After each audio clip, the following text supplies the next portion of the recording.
Oh, cylindrical cake.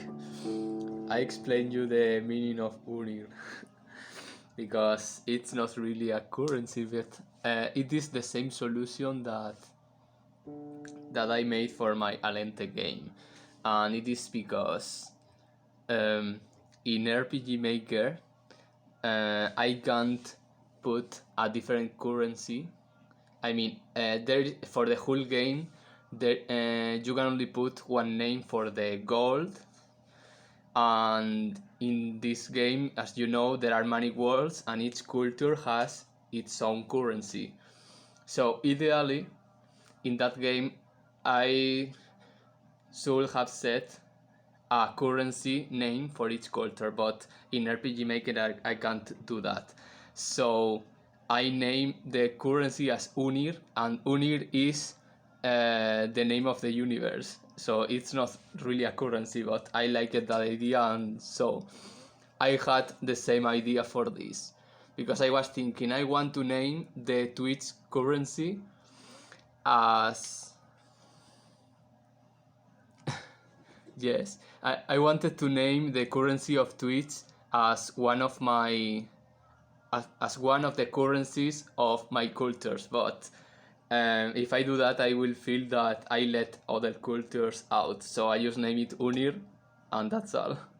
So the plural, just call it Unir,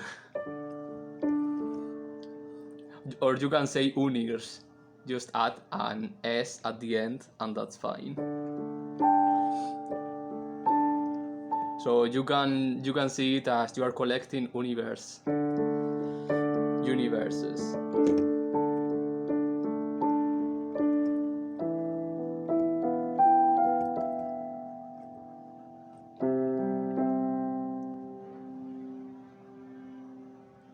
You can call it as you wish. I was also thinking that maybe people will just call it unit, like with T at the end, because it's very similar. So I don't know. I just call it Unir and let people call it how they wish. Unire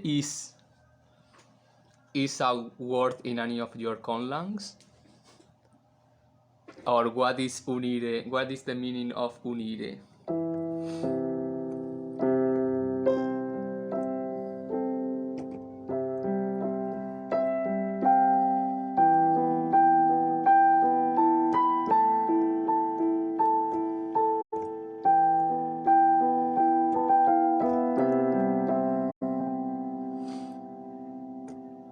Oh, okay. Sure, it's fine. It's cool to call it like that. What is the bug test? What is that?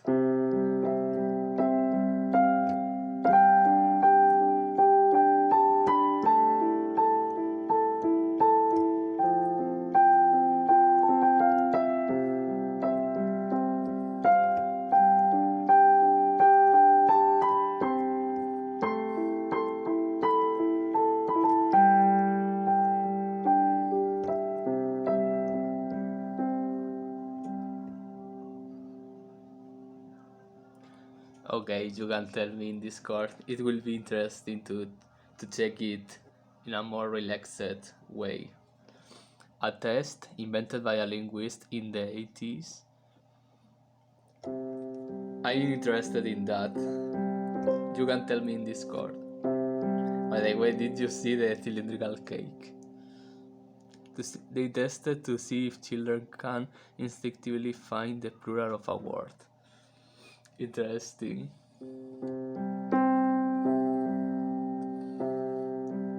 Maybe as I'm European, for me the most common is just add an S. But I like when plurals are done differently.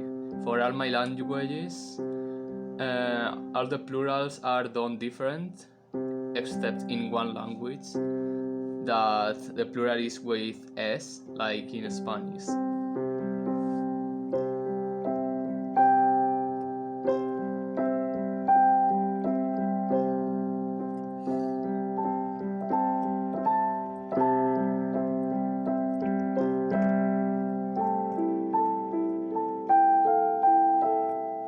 7 different endings for plural. This is insane. I already have trouble with German because I remember reading that plurals in German can be irregular. There are many irregular plurals. And also, I remember when I studied Russian that, well, not Russian, I don't know if it was Russian or it was German or it was both, but that they suggested to learn the singular and plural when learning new vocabulary. In my mother tongue, we didn't use plurals. Yes, when I learned German in school, plurals are the bane of my life. Yes, I feel that indeed.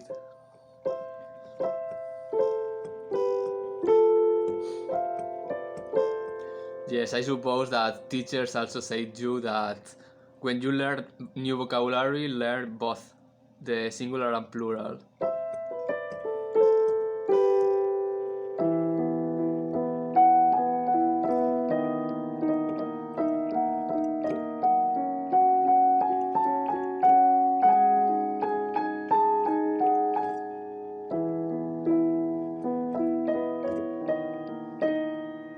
In my mother tongue, when you want to say many things, we just say the word again. That's an interesting way to do it. I think in Chinese it's similar, right? I think in Chinese there are. Uh, I don't remember much. I remember just some things that I was reading when I was checking overall for grammar, but I think in Chinese, I'm not sure if it is the articles, like I'm not sure how to explain in English. But in Chinese, the learning vocabulary is also easy. Um, I think the hardest in Chinese is learning the characters. In Asia, we don't care about the plurals as much as the rest of the world does. Yes. I think in Chinese is kind of easy in grammar for that. I think there was something in Chinese that in the grammar in Chinese that was very hard, and it was something like adverbs, something like that. But about it doesn't have declination. It doesn't have the verbs are also easy, if I remember correctly. So it's just the use of the adverbs that is a bit complex. I remember when I was doing the lyrics for Xiangyi that Suzy helped me a bit, but I was trying to build the sentences by myself. Well, most of the lyrics in Xiangyi are taken by poems, but there are some verses that I made myself, and I did my sentences using Google Translator and grammar guides, and then I sent that to Suzy so she can correct if it is wrong. So I remember I read a lot about Chinese grammar, and in comparison with German, I think Chinese is easier. But I think the hardest in Chinese is the pronunciation and learning to draw the characters. My mother tongue also has no case and no gender, but the verbs are a bit difficult for Europeans. And yes, in Spanish, the verbs is the worst. We also don't have declination. Also, I think Spanish has, in my opinion, Spanish has declination, but not like German. Um, like I suppose you have to. Well, it's a bit hard to explain for me because I have never had to explain this, and even less in English. But when learning in high school and to learn the structure of the sentences, uh, it has some kind of declination, but the words don't change as with the declination as in German or Russian and such. Not sure if I'm explaining well, but in Spanish, the verbs, there are many irregular verbs also, and a lot of conjugation. I don't know if it is said like that.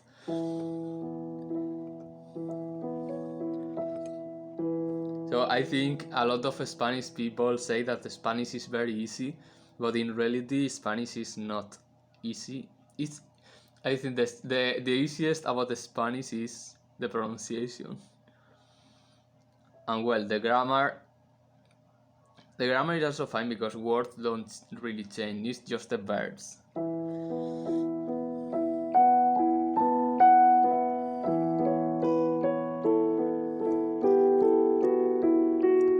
If you had your mother tongue, what is your mother tongue? I think you said it in other time, but I don't remember now. I know I get annoyed by young children in Spanish language TV when they say que tenga segurar will go. How dare you use the subjunctive?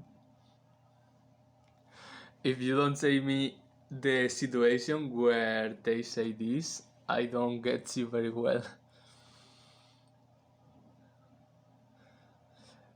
Probably probably for me that's normal because if I am used to hear it like that, even if it is incorrect, maybe for me it's normal.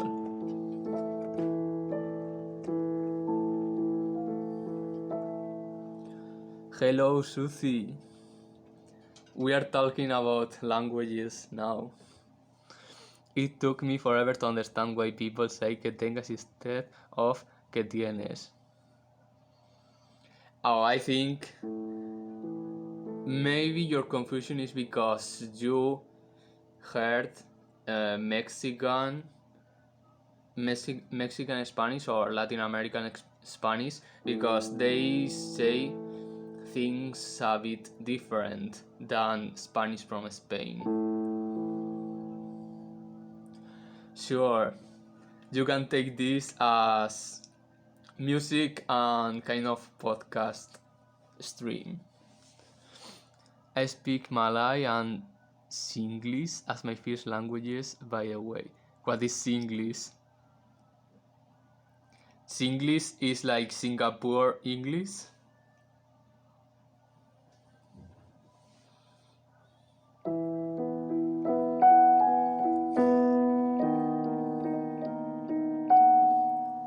Hello, Angie, and thank you. Thank you for coming and thank you for the congratulations. I will show the emote, but I think it's not approved yet. But it's very beautiful. You can see it in the Discord. Singlish is a Creole language from Singapore. What is Creole? Just saying so many things that I don't know. What is Creole language? Oh, and by the way, for first time ever, I'm playing piano, and it's a little bit weird for me because I have maybe this sounds strange, but I have never played piano sit. I think I just played it in high school, but at those times I didn't play piano as I play now. I just press. At those times it was like a kid playing piano just for doing something, so I don't really count that. But in my home, I have never played piano sit. I have always played piano standing up, and it's a bit weird to play it like that. Don't worry. Oh, that's that is beats or sorry, but I still don't understand this. I shared sad emotes. I'm sorry.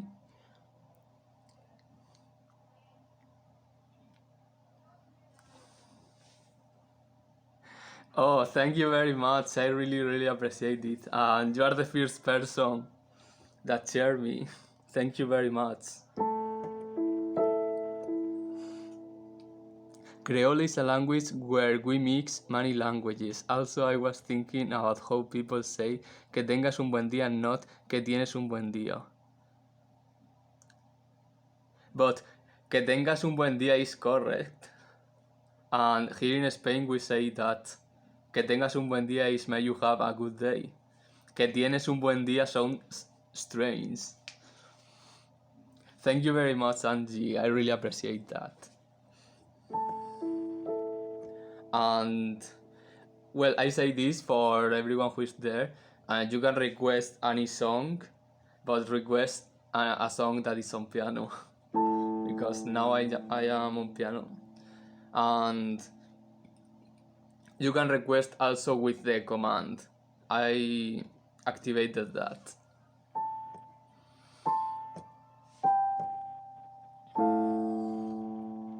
I know, but if you don't speak a language with the difference, it's really hard to understand why one is correct. Yes, I can understand that. And Spanish is hard. As I say, it's hard because verbs. And I think the subjunctive is very hard.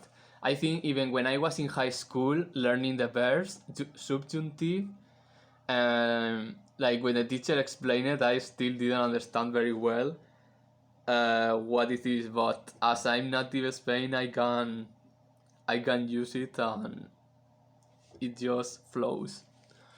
What's my usual popping? Have a great stream, my friend. Thank you very much, Angie, and I hope that your life is going well. I hope to catch you in a stream soon now that I have more free time. Thank you for coming. Good to know even Spanish people find it hard, yes. The verbs in high school, even for Spanish, is the worst. Thank you, Angie.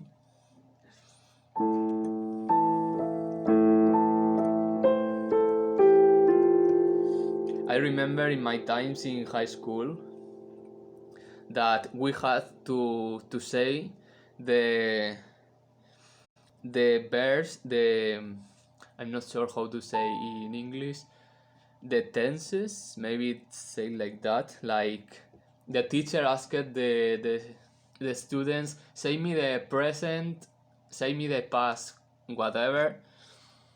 So we had to memorize and say it. I really don't know how to explain in English, but I think you get me. Like say the simple past tense of the verb, whatever, and the student has to say all the forms of other persons. Yes, it's the verbs, but it's curious because I think that languages that are hard and like that they have the tenses in the verbs and the declinations in the words are more fun to build. Like when doing the conlangs, all my languages have tenses and declinations. Some languages have more declinations than other, but all of them have. But they don't have the subjunctive. I didn't add a subjunctive for the verbs. I just say that you can understand with the context. Because no, it will be too much. I think I added present, past, future in simple or complex forms, and some more like I don't remember right now, but I know that I added some more, but not subjunctive. I think about the verbs I took English. I took the tenses in English, but I did full conjugations for all the persons. When I was learning Welsh and found out it also has subjunctive, I was like, yes. Subjunctive, I even today, if I have to explain it, I would just say that subjunctive is something about doubts, and that's all. Don't ask me more.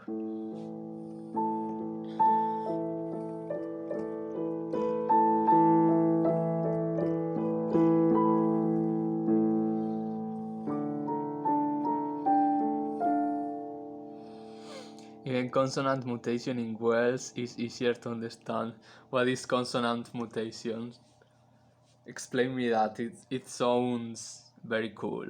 Consonant mutation.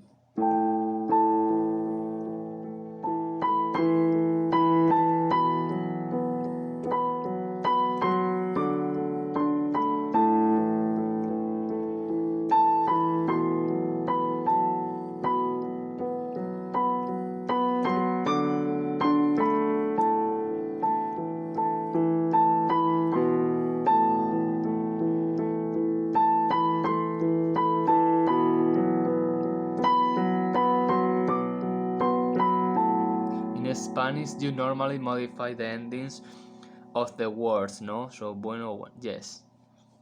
That's for the genre of the person or object, yes. In Welsh, you change the first consonant of the word. What? Can you say me an example? that's very cool, interesting, and it sounds difficult too. Please say me an example.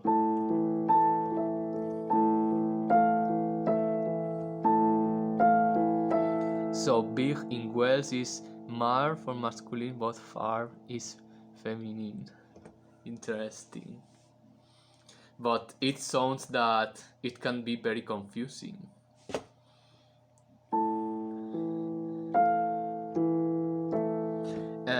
Can you say, are the words that do that?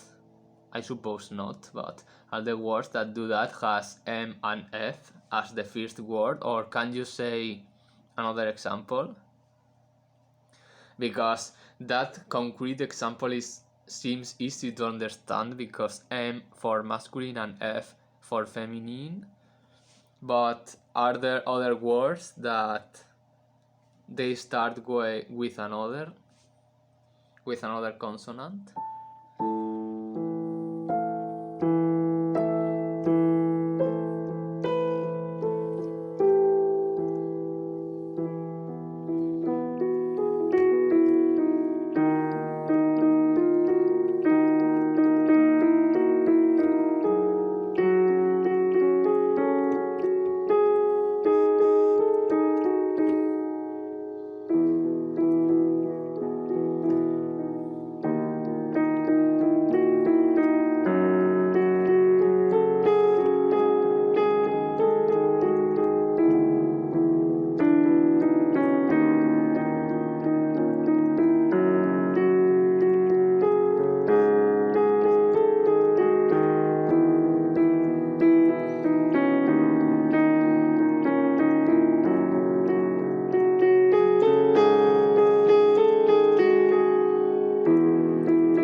So Geiriadur is dictionary, but Eiriadur is his dictionary, but Geiriadur is her dictionary, and Geiriadur is my dictionary.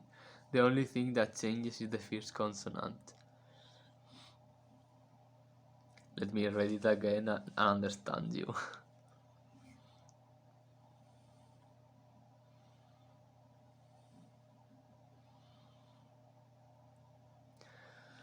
Okay, I understand. That sounds very confusing. Very, very confusing.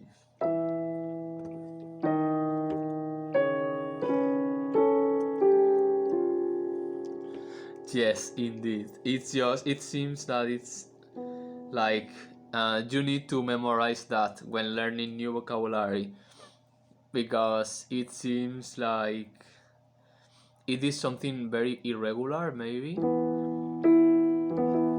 Or there are kind of rules that can apply for most words.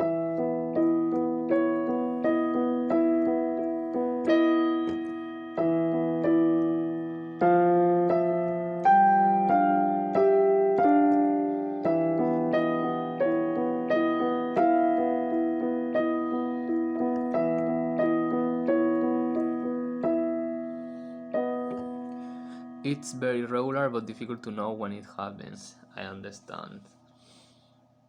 It sounds very hard and confusing for me.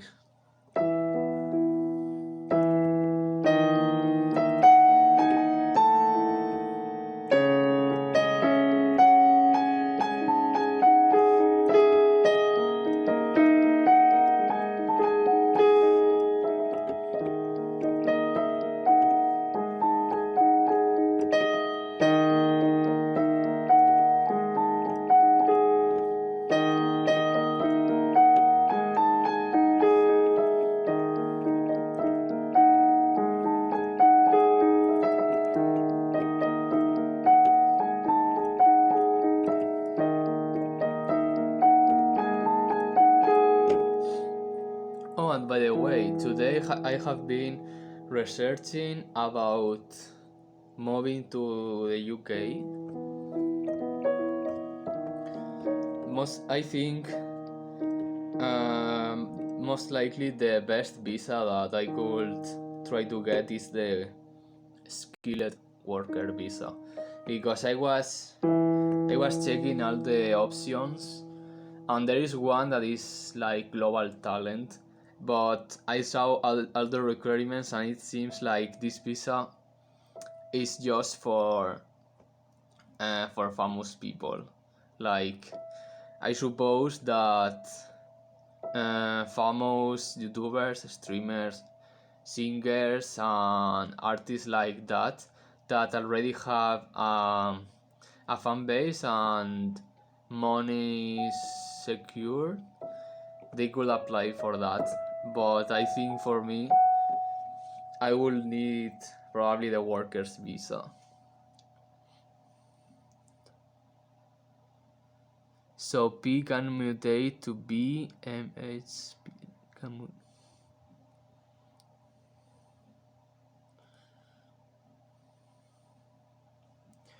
that's very complicated indeed. Yes, worker visa is best. I suppose you have the worker visa, right? If you want to answer.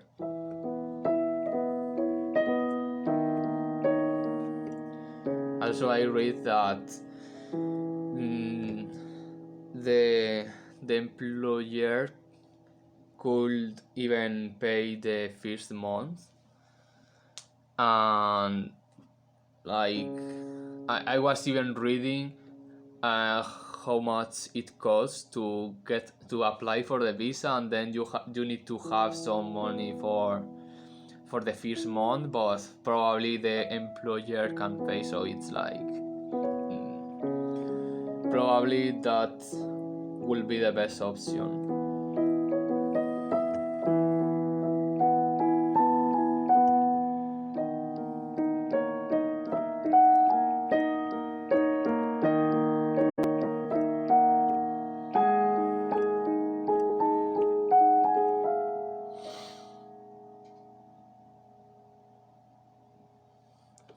Yes, that's very nice. I think, well, I don't know, because I think I'm always blaming Spain, and probably it happens, but I see it very hard that a company here in Spain tries to get a worker from another country, and the company here in Spain will say, you come here, then don't worry that we will pay you the first month. That I think in that happening here in Spain, and I think it is impossible. Maybe it happens, but I don't know.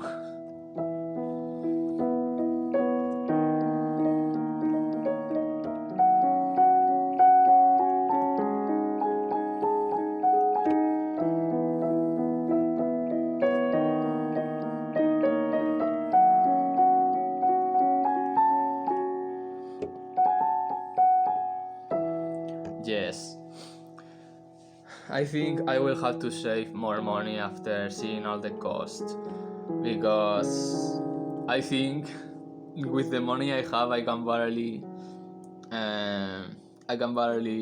pay all the cost of the visa, and that month I think I won't even have money to move. So I think I need to think in something.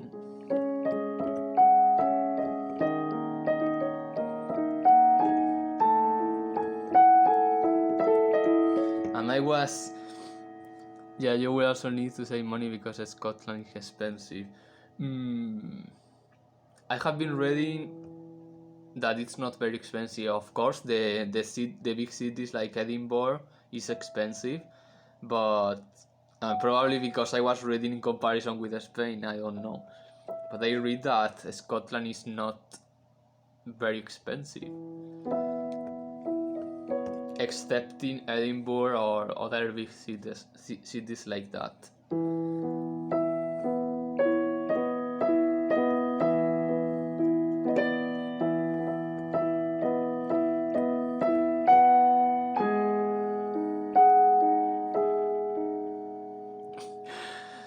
That might be true.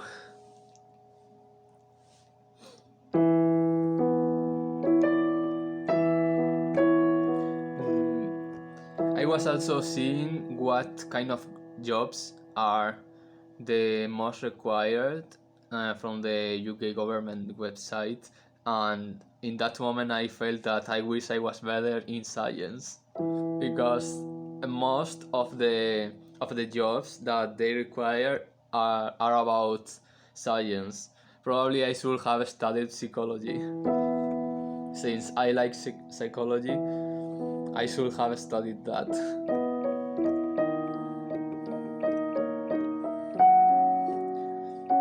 I say it a bit like a joke, but I suppose I will find something.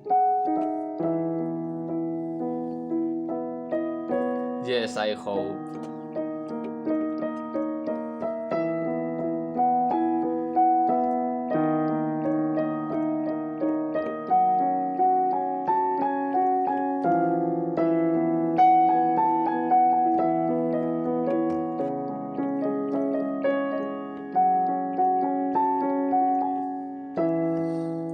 I'm for some time already thinking in what I should do, and also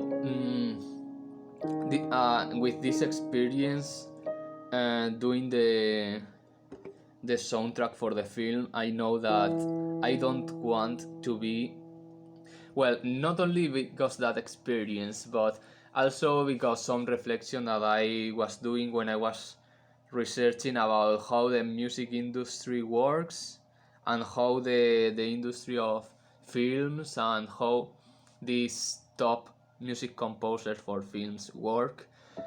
And I think I I don't want to enter in that. So long time ago, I thought that I wanted to be a film composer, but like for famous films and such. But with the passing of time and reflecting, researching, and my own experience, I think I wouldn't like to dedicate to music professionally in the sense that like big business. I'm not sure if you get my point.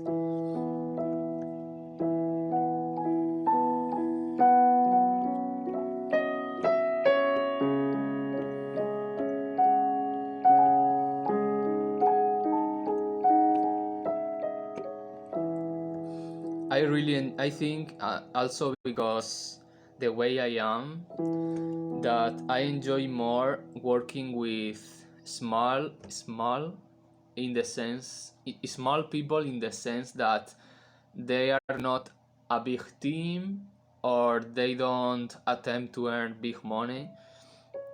mm, I think I enjoyed my experience with these filmmakers, and I was thinking these days how different it would have been if I had worked for a big company.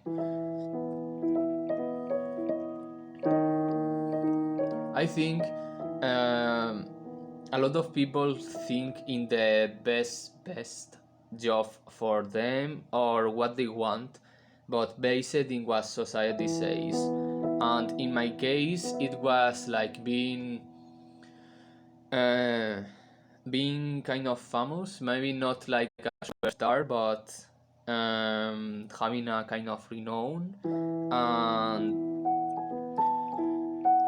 be a film composer is like the top, and every composer should attempt to be a filmmaker for big companies and do and work in movies that can make millions of dollars. But honestly, I think I don't want that. I think I'm more happy just playing my music like this, and I think Twitch it's very very good for me. And honestly, um, I don't even want to be very famous on Twitch. Um, Maybe it sounds strange, but I think I feel more comfortable when it's like this kind of um, relaxed sessions. Like I don't know, I feel more. I feel that it is what I prefer. And also for Erhu, and also even playing um, concerts in person. Um, for example, in Erhu, I know people. I have in Facebook. I have people added that they also play Erhu, and they play in they play concerts when you know that like typical orchestra in concert hall, but on Erhu. And when I started with Erhu, I thought that maybe in the far future I will also do that, have a pianist, and do concert in big hall and such. But I think I enjoy more with uh, with less people, not because I'm scared, um, but because I feel it is not exactly as being scared to the public, or like I think for me I will feel the same about nervous if I am uh, playing in front of 10 people or 1,000 people. I think I will feel the same in the nervous. In fact, I think I will feel less nervous the more people there is, because um, I think even if it doesn't make sense, when there are so many people, if you do a mistake, probably not many people will notice in comparison to the whole number. I'm not sure if I'm explaining well. So probably even probably I will feel even less nervous if I play music in front of more people than less people. I don't know, it's just the feeling that I have. Like for example, I think that kind of makes sense. I feel ultimate the performance are a bit more stressful, yes. I remember when I was in university, and I presented some works for the class, and in the class there are like 100 people, but I didn't feel nervous in those moments. However, when I presented my final degree work in front of three teachers and some other people, I felt more nervous, and not because the teacher were judging my work, because honestly I didn't care about the score. That's another reason. Uh, but it's because if I do a mistake, it's as you say, it is very much more intimate. If you do a mistake in those moments, um, they will notice. They will most likely notice. But yes, you got me. So it's just that even if more intimate performance make me could make me feel more nervous, I think I still prefer that kind of performance.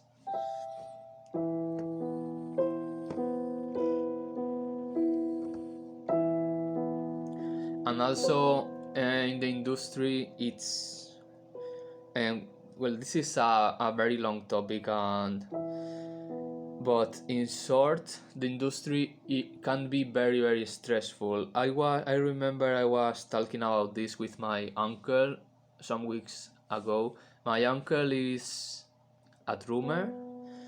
Well, he played drums many years ago. He doesn't play it now because life. But in the past, he had a band and he played drums, and he had his contacts with labels and such, and he knows about this industry pretty much. And I was talking with him some weeks ago about this, and he agrees with me that with this thinking, because in the industry, if you are famous, you will be like a product, and as you are a product, you will have to do what the industry require about you, even if you don't want. So for example, a famous singer, for example, just to say an example, even if this singer doesn't want to perform because it's tired or whatever reason, and the industry will push. Yes, but the I still find tweets a bit more stressful than a live performance because it looks like I'm performing for one person. Yes, I can understand that. Honestly, I think in tweets, I feel I can feel weird if I'm streaming and I don't know if there is someone watching me. Like, but I think I'm losing that feeling also with the practice. That's the same for everything everywhere. Yes, but there is a difference for passionate jobs uh, like music or any other kind of art. If I work in music industry and I love music, I will hate music, and I don't want to hate music. So I was thinking in this precisely also after composing the music for the film, and I was thinking that if I finish this soundtrack, and now I have to compose the soundtrack for another film without any rest and anything. Now for other film, and I finish this, and then for another film. If I work like that, I will hate composing. I will definitely hate it. And as I don't want to hate composing music, I prefer to not work in that kind of environment.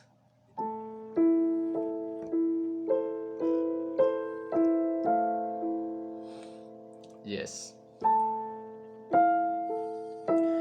And in fact, another thought, and it will be very interesting to know your opinion about this, since you have also a job. Working in a kind of job, I take this my experience with the filmmakers, I take it as a teamwork, as if as if they hire me. They were even up to pay me, but for this time, I didn't want to get paid because I wanted the experience, and I was happy to do it like that. Of course, I will never do it again for free, but for this time it was fine. But what I wanted to say is that I took it as a job, and um, as they didn't reply immediately to my messages when I was asking doubts or sending tests or whatever, uh, I came to the conclusion that if I focus in teamwork, um, I will feel that I waste my energy and it's not worth. Because especially in the first week, I was putting all my energy in that, and then I finished it very fast, and then I just I was just waiting for a reply so I could continue, but as I waited too long, I felt like I was wasting the time, and so and as I was putting all my energy in that, I didn't have energy to do other things. I feel it depends on which aspect of the music industry you're talking about, I think. Oh, but in this case, I mean in general, like teamwork in general, not only music, but any kind of work that that requires some kind of teamwork. So I was thinking that probably the most healthy way, at least for me, is to take the job as secondary, because if I take the job as the main thing and then I waste time, I will feel very tired for nothing, and then I will not have any energy to do any other thing. What do you think about that? I try also to apply that to the art gallery when I was working in my university times, and also in the art gallery I also wasted time. I think definitely there is a need to balance, yes. But the problem is that in a job, not everything depends on you, and I am a person that I think I work too fast, and this might be a problem in job. I'm talking seriously, even if it doesn't seem serious. I work very fast, not because lack of quality, but it's just because the way I am is I have worked like this all my life, just because it's how I am.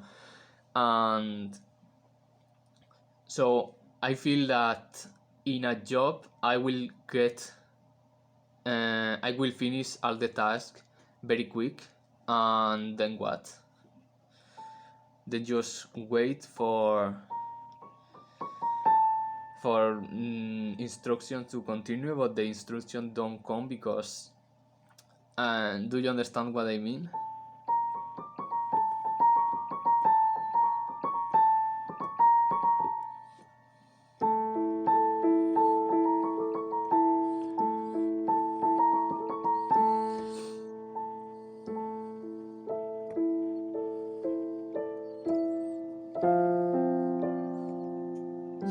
So I thought that probably in my life I should take my projects. By my projects I mean the art I do in general. To take that as the main thing, and in the side just do the job tasks. Hello, Susie, is that a lemon? You wanted to use the angry lemon?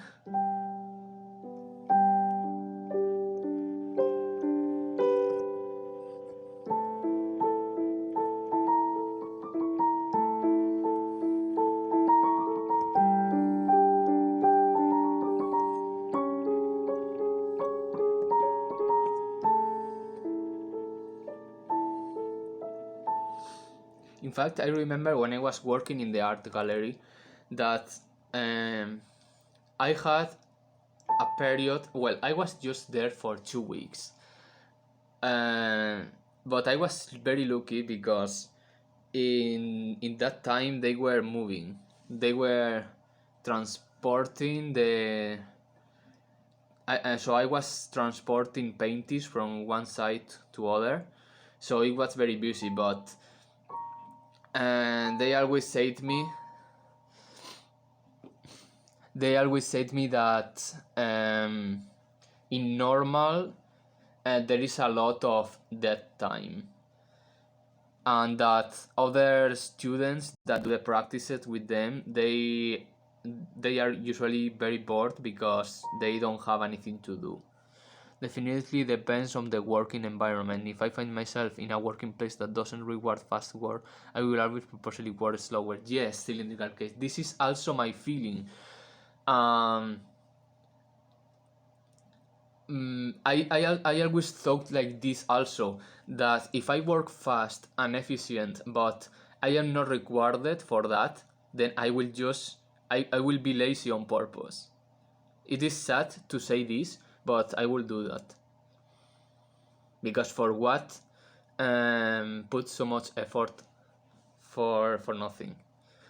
If I work fast and efficient, um, the main thing that I would want if I do that is to finish work earlier. I think the thing that I will most hate is to waste time in an office doing nothing.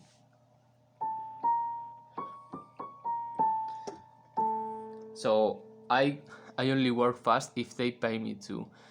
Yes, I will also do that, but I think I value more if I can get off of work earlier.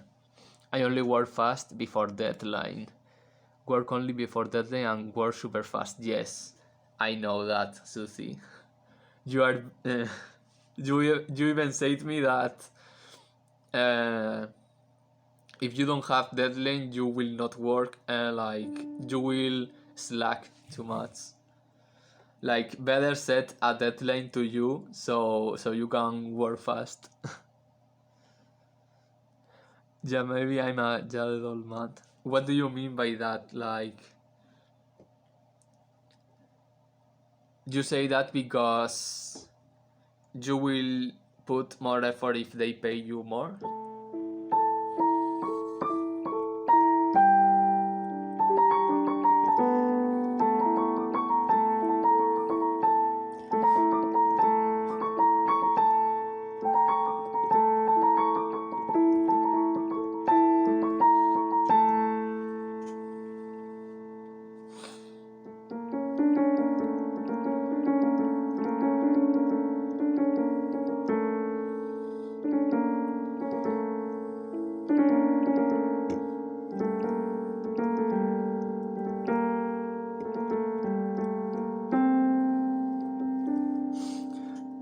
Yeah, because when I first worked in the music industry, I feel exploited but didn't realize this until later. If you want to share your experience, I will be very interested in knowing what, in what did you work in the music industry? Maybe I could learn something so I don't fall in the same place as you. Because the only chances that I could have had in the music industry was some labels wanting me to publish my music with them, but I said no to all of them. Also because I'm older than people think. I don't. Honestly, that's also curious for me because probably I think you are young. You are very young. Um, like I see you, and it's hard for me to imagine that. I will say that you are between 28 and 33, maybe some number in between that.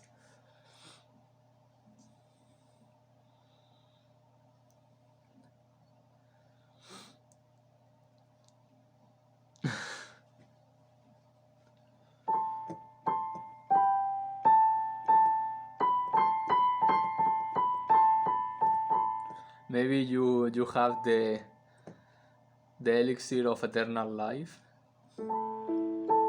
Now you say that you are like 80 years old, like Aragorn.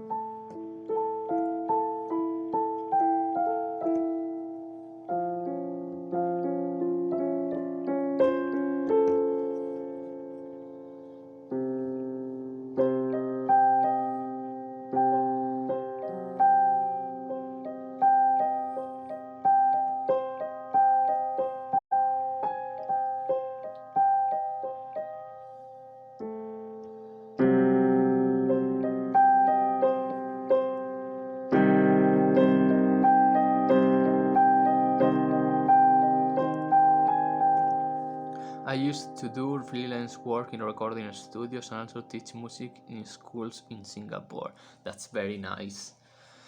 In recording, freelance work in recording studio. So you were a studio musician, like people could people could hire you to play something for an album. Like for example, I hired you to record the Busuki. I was a recording engineer. Oh, okay, okay, I see.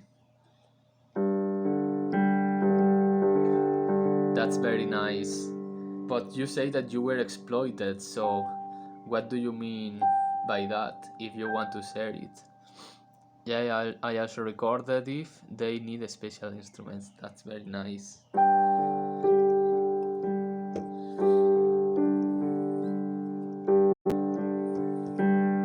I remember when I said you if you wanted to that I produce any track of you, and you replied that you worked like that. That's very nice. I think you even have more experience than me.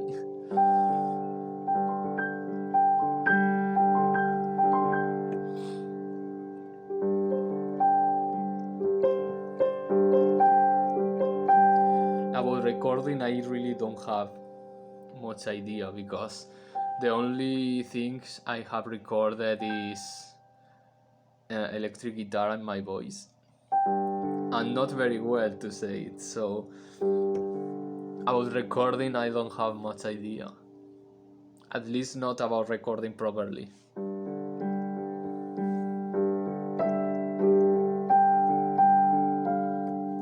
But a lot of times clients don't want to pay me my fees because someone else would charge less. So then I always charge less to get this job because I need to eat. Yes, that is that is very bad. I also remember when, well, not only music but also other arts. There is always someone up to do it for less or even for free. And don't judge me for doing the soundtrack for these filmmakers for free. As I said, they were up to pay me, but I refused because uh, I wanted it for the experience. Also, I remember when they first said me that they want to pay me, I said, but I don't feel comfortable charging you money for doing something that it will be my first time. At the end, when I finished the composition, they still wanted to pay me, but I said no. For this time, that's fine, but I will never do it for free again. And so now I only work efficiently. They pay me too. Yes. And also, I think people who work for less or for free, uh, the bad is that they are contributing uh, for these bad situations. But I think there is also many perspectives to see this because, for example, my music, when I sell my music, I think my prices are very low in comparison with not only with the albums released from the industry but also from other people who publish the albums in Bandcamp. I have seen people publishing albums in Bandcamp that are very short and charging big money for that. And but I always and also when I publish my music in Bandcamp, I also upload it to YouTube so people can always listen to it for free. And I know that I'm putting like low value to my music, but I don't see it like this. I see it more like my philosophy with my music and my art in general is I just do it because I want, and I publish in internet because I want just to release my creations. And if people want to listen, then it's nice, and if people doesn't listen it, then it's nice too. I think for beginners it's always okay to charge less, but if you have some years experience, you can always charge more. Yes, I completely agree, and I think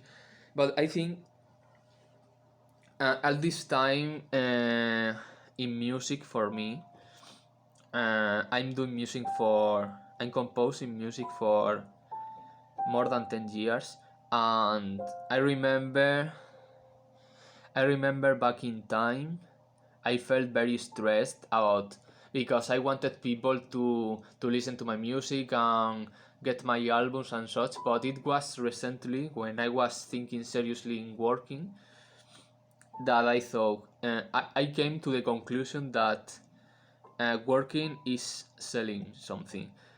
Like the only way I think this is very logical, and it's like you might be thinking, but everyone knows this. But it has some implications. Like for earning money, you need to sell something. It must be an object or a service. But about my music and my art, I feel like I don't want to sell. I asked this question myself: how can I earn money if I don't want to sell anything? And that made me think that maybe earning money with music is not what I really want. I think the the fact of earning money with music will allow me to have maybe will allow me to have more time to do music, but it depends how I earn that money, because if I earn money with music working like you have said, for example, or in the big industry with stress and deadlines and with big companies and such, then I will hate it. I'm sure I will hate it. So it's complicated to try to balance that.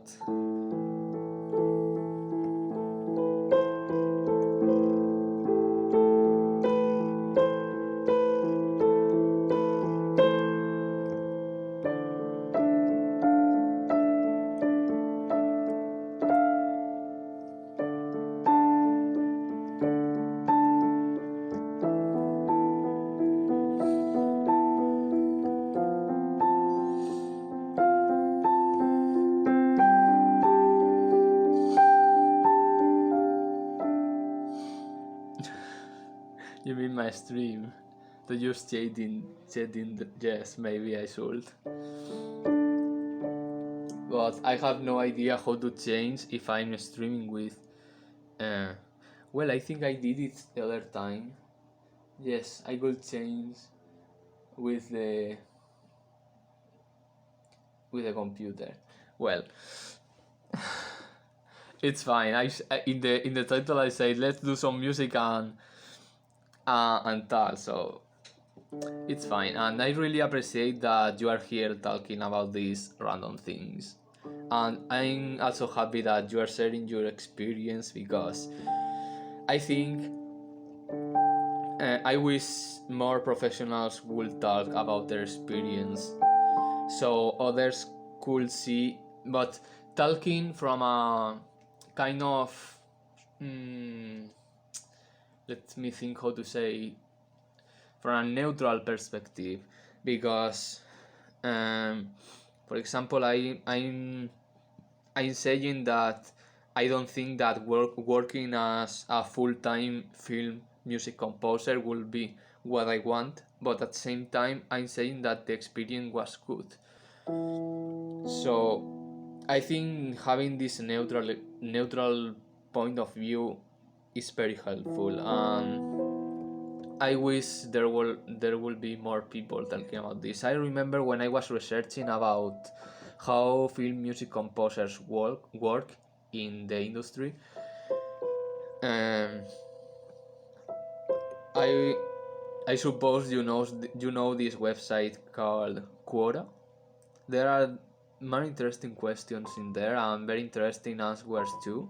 And I think that website helped me a lot with seeing this kind of um, of experience.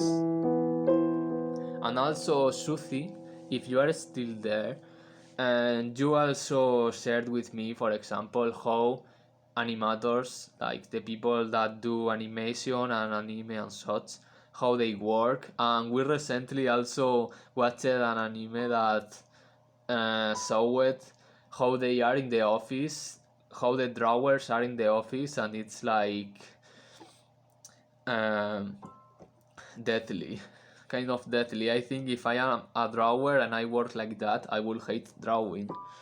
So it's, I think, in this society, this sentence, um, well, I suppose this kind of sentence is said everywhere in the world, like work in the things that you want and you will be happy, or make your passion your job and such. I think it's half true and half wrong, because mm, your passion and your job is not the same. And for I mean, it is not the same to be a music composer and work as music composer. It's not the same. It's not the same be a drawer and work as drawer. It's also not the same. So when wanting to work in something, you need to see it as how is the work, not exactly your task. I'm not sure if I'm explaining. If that's true, because it's your work, it's your passion, then your work your whole life. Yes, but um, just I think the way you are saying is like, I feel that as my passion is music, doing music, composing music and such, and it doesn't matter what age I will be, I will always be composing music. Even if I am 80 years old, I will still be composing music. But composing, as I was saying, composing music is not the same as working as composer.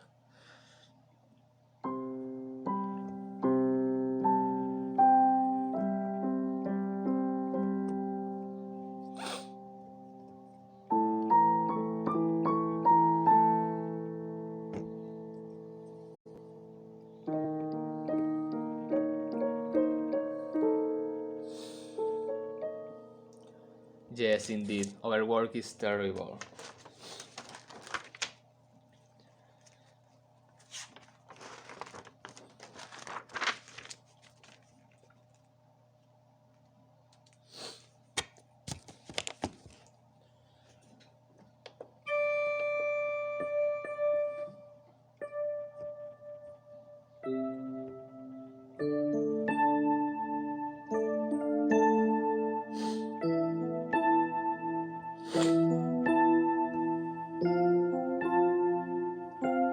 Oh, and also, I am not saying that working in the industry is bad. Maybe, well, I suppose that for a lot of people it's good, because if not, there wouldn't be industry. So I suppose that for a lot of people, working in the industry is good, and they like that. But it's just that it's not the same being something and working.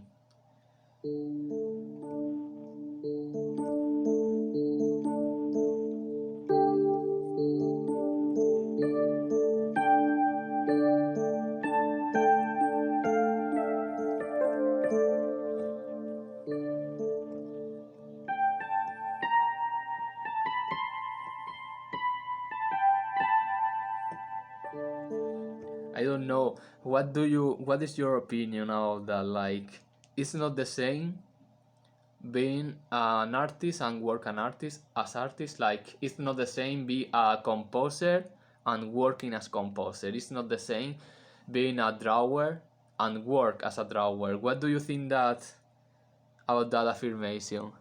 Just testing that thing because my internet cut off for 1 second. Oh, that's fine. Don't worry. It's the emote was sent. It seems it's working now. So I was saying cylindrical cake. What do you think about this affirmation? Uh, it is not the same being a composer and working as a composer, or it is not the same being a musician or working as musician. Do you think it's the same or it's not the same? In your experience as you agree, okay. Yes. I think that for me was maybe for you it's maybe you realized about that long time ago. I realized about that some months ago, I think. Maybe even, well, no. I was going to say some weeks ago, but no. Some months ago, I realized about that.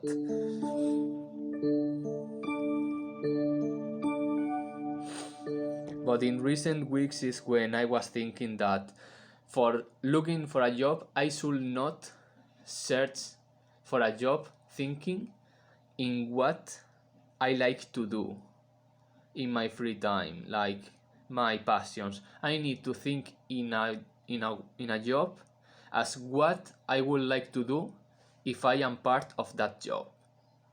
I know that I hope that you get my point. I know plenty good musicians who are composers, but they don't work as composers. Yes, it's just that definitely I do that too. Yes, and it's like two different things. It's even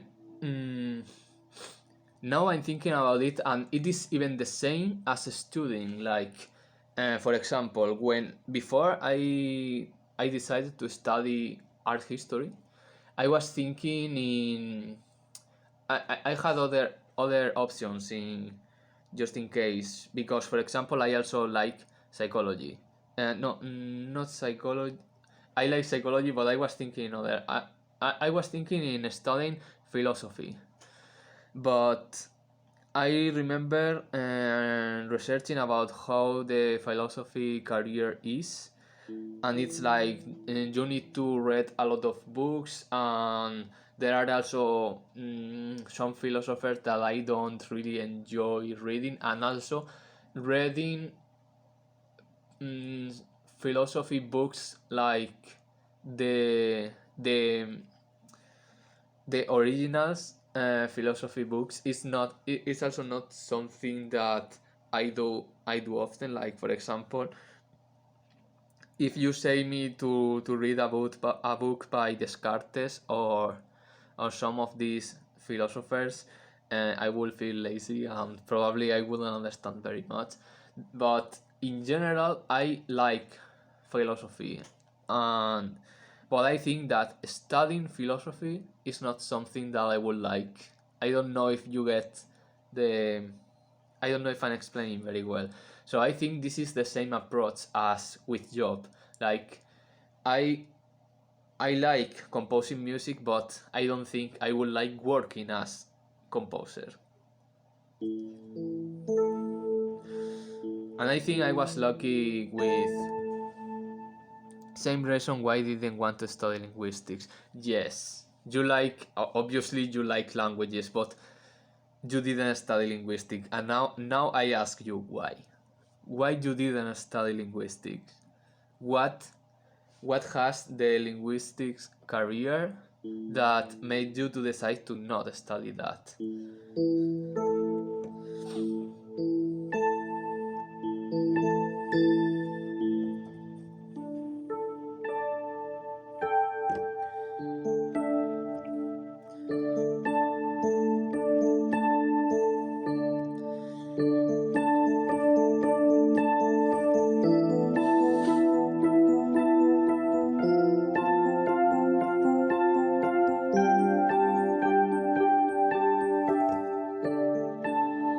It's going to bore me if I were to study it properly in university, but I can discuss linguistics easily to other academics. Yes, I think I understand you. I think it's my same feeling with philosophy. I'm the I'll do it myself kind of human. Yes, I completely understand you. And honestly, I think I was very lucky in art history. Um, that I could stand it. Also, in third year, I was really thinking in abandon it because third year was the worst, and in fourth year, I was very stressed because I was like, I just want to finish this already because I just don't care about university. I want to finish this. But um, also, most of the things that I learned in that period were by myself. Like I just studied by myself all the time. I remember in second year, the first time that in second year I had the subject of Italian Renaissance, and I studied it everything using Wikipedia on purpose, everything with Wikipedia. I went to the exam and I got a very good score, almost perfect. And since that moment, I said myself, I am not going back to class if I am not interested. I'm just going to study myself, and I don't care about the score because most likely I will get a good score. And it was like that. In fact, it was like that. For most of the subjects, I got a nice score studying by myself, studying from the internet, from Wikipedia and other websites. I always take the information from many places, but I noticed doing that, I noticed that the information is the same everywhere. At least I'm talking about art history. But also I knew that art history was going to be what I wanted to study because in high school I liked that subject, and when I finished high school I started graphic design just because the typical that parents and teachers and others say that you should study something that later you can find a job easily.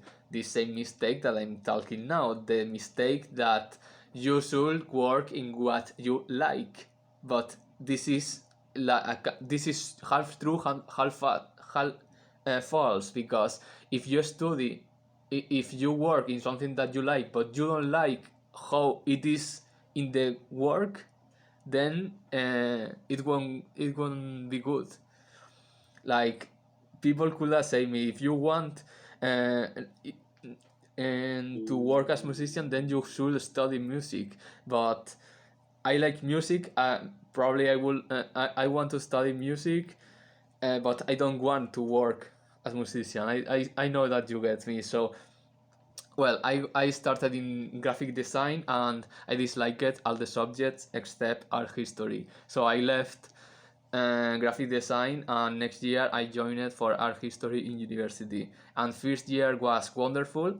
Well, not first year, it was half of the first year. The first semester was wonderful because in there I had the best teacher that I ever had, and that was the teacher of Egypt and Egyptian and Mesopotamian art. That was one subject, and another subject, Greek art and Roman art. It was the same teacher for both, and this was one of the best teachers that I have had. And the first semester for me was very good.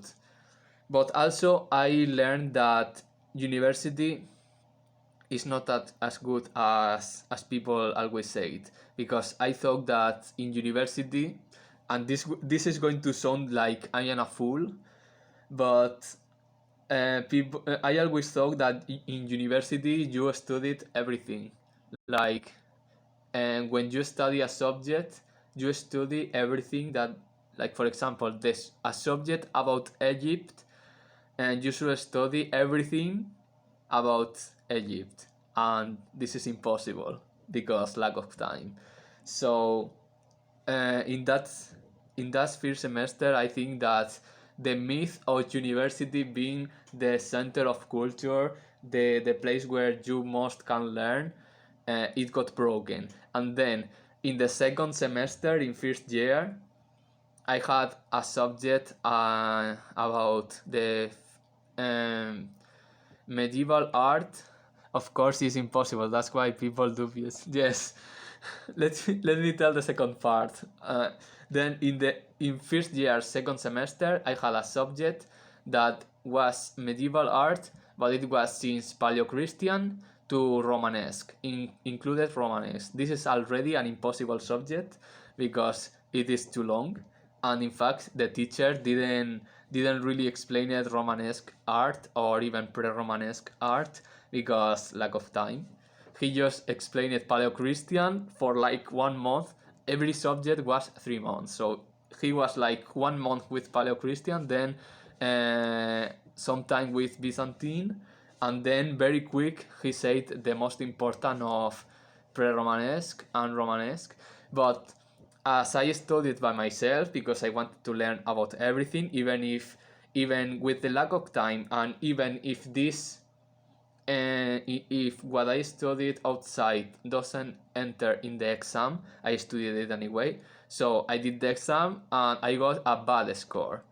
And in that moment, I thought, if I am going to study a lot to learn, and then I'm going to do the exam and I'm going to get a bad score because the teacher, um, then I will not care about the score. And since that moment, I was like that. I just studied a lot. I continued studying a lot by myself and for myself, and I didn't care about the score. And then in second year, I had this subject about Renaissance, and I said, I'm very lazy to go to class. I'm going to study myself. I'm going to do the exam only studying by myself with sources from internet, as I say, Wikipedia and other websites, and just I do my own thing. Then I asked to companions to say me what to say me to check what they wrote by being in class, not to take what they wrote, but to see what the teacher was explaining, so I could select from my own research to select what could enter in the exam. And so I went to the exam, I got a very good score, and then I said to myself, I'm not going to class anymore if I don't have an interest. And then for the rest of the years, I just went to class if I was interested in, mostly in the teacher, honestly. If I liked the teacher, I went to that. Or as I studied more in my home, sometimes I went to class just because in class I could relax more than in home. If I am in home, when I was in home, I was studying for many hours and very focused. Like it was insane.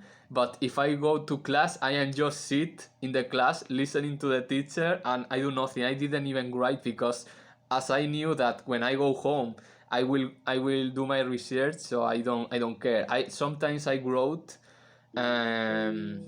just what the teacher was explaining, like for example, the teacher is explaining certain period or certain artist, so I just write the name of the artist or the name of the painting she's explaining or whatever. But I didn't write the explanations because I knew that when I'm going home, I'm going to search for it and do my own research, so it's fine. For me, going to class was more relaxed than staying in home. And I don't even know why I'm talking about that. Oh yes, it was because the job.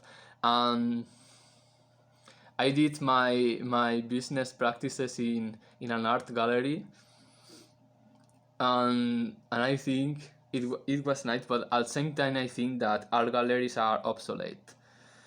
I think there should be. Why not? You can tell about anything interesting. Yes, but I know. I mean, I don't even know how this topic started, but now I remember about because job. Um, Another thing, like when people say, I enjoy teaching. I think teaching is something that I could be good at that, but I'm not sure. I think I wouldn't want to be a university teacher. I don't know how it is in other universities, but I suspect it's the same. And there is a lot of elitism in universities. It's sad to say, but even some of the teachers that, in my opinion, were the best teachers, yes, it's the doorbell, but my family will take care of that. I think if give me a moment, I'm going to check.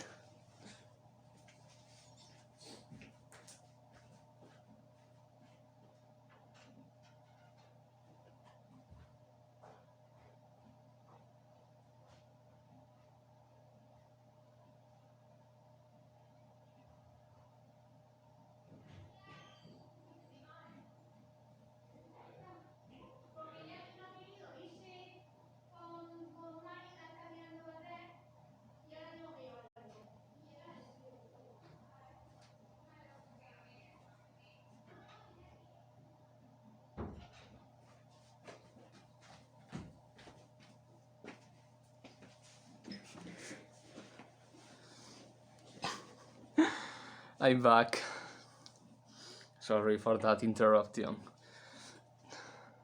And thank you for the be right back command. So I was saying that I think, um, yes, thank you. I think in university there is too much elitism and also even corruption. I don't know how it is in other universities, but so far I read similar experience from people around the internet saying when they studied in university and such. Lecturers in the UK are also not very well off. What do you mean exactly about that? I didn't understand very well. In my university, there were teachers that, for me, were very good, and they were kind of bullied by the more powerful teachers, and the more powerful teachers um, were kind of abusers, if I can call it like that. Mm, they even enjoyed it to make the students to fail, so definitely there is a lot of elitism in UK universities, okay. Then I am very sure that I don't want to work in a university. I think I enjoy, this is also the same as I was saying. I enjoy teaching, and I think I would enjoy very much being teacher in university, like I am in a class with 100 students and I'm a teacher. I think I will enjoy that. But then I leave the class and I have to face the the other teachers, the teachers that are superior.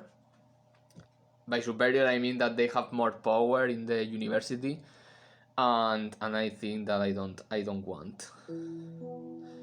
So I also remember when I was in, well, when I finished at high school, I had contact with some teachers, and I remember I went there sometimes to talk with a teacher for advice and such. And I remember one time, especially when I had to wait for him to be finished, and other teachers that also had good relation with me, they let me to stay in the and I'm not sure how it is called. It's a room where many teachers are there doing their stuff in the computers, like a common room, maybe common class for teachers. I don't know how to say it. They let me stay in there, and I felt that they were companions, and they didn't it didn't feel that one is more powerful than other. Like, yes, I'm not sure how it is called exactly, but it was there. It was a room with some computers, and I remember there was a teacher doing things in that computer, and there were other two teachers in there doing other things, and it felt like a friendly environment, very different than in university. And so probably I will, in high school, I think it happens the opposite. I think if I am a teacher in high school, I will enjoy that my companions are more friendly in the sense that they are not superior to me, like in university could be. But I think being a teacher for teenagers maybe not might not be the best for me. I think um, I prefer more adult, so I am not sure about that.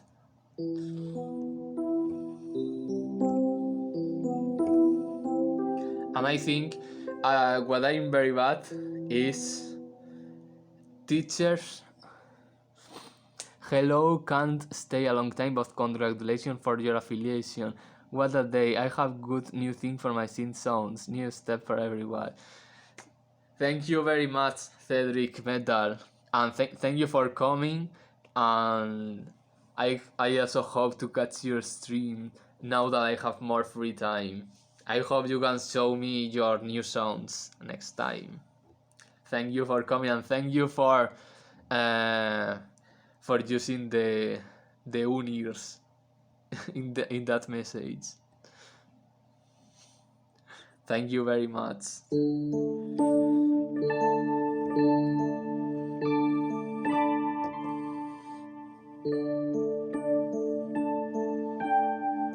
Sure, that's fine.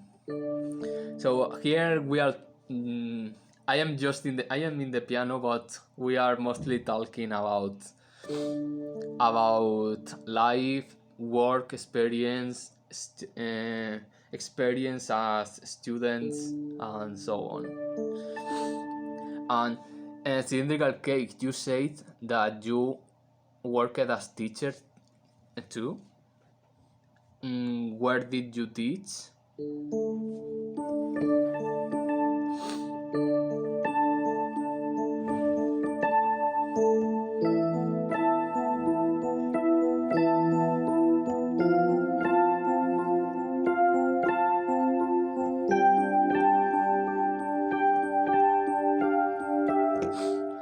And I taught in primary school and high school. Can you tell us about your experience? I would be really interested. Many years ago. What is your experience in primary school and high school? What do you think that is better, maybe for you, or I suppose that primary school is better for teachers that want to work with kids. Personally, I think I'm bad teaching kids. I had experience like that in university too, and I think I'm bad. It was freelance, so I went from school to school offering my special curriculum. Oh, I see.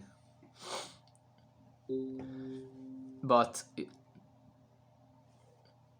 maybe that's a good idea. So I teach easy ethnomusicology for young children. That is a very good idea. Maybe maybe I could do that too. Because I'm not really. I think I can enjoy teaching, but I don't want to go through the effort of earning. I don't know how it will be in other countries. Actually, for me, Twitch is a way of protesting because I don't like how they teach in musical universities. I see. Yes. In my case, I think uh, it's the same about art history. I don't really see myself teaching music in Twitch But as I have said in the past, I would love uh, teaching, not like a relation of teaching teacher is a student, but um, like this kind of talkings, but about art history. I would love that. Um, and also, I think it can also be seen as a kind of protest because I also don't like how it is done in universities. It must talk to the communities. This knowledge is only passed on to whoever who can afford to go to the university. Yes, I can understand that, but I suppose that this knowledge could also be found on the internet. That's just the same as I studied art history because I studied it with the internet mostly. I think universities are only good for careers that require a workplace. For example, medicine.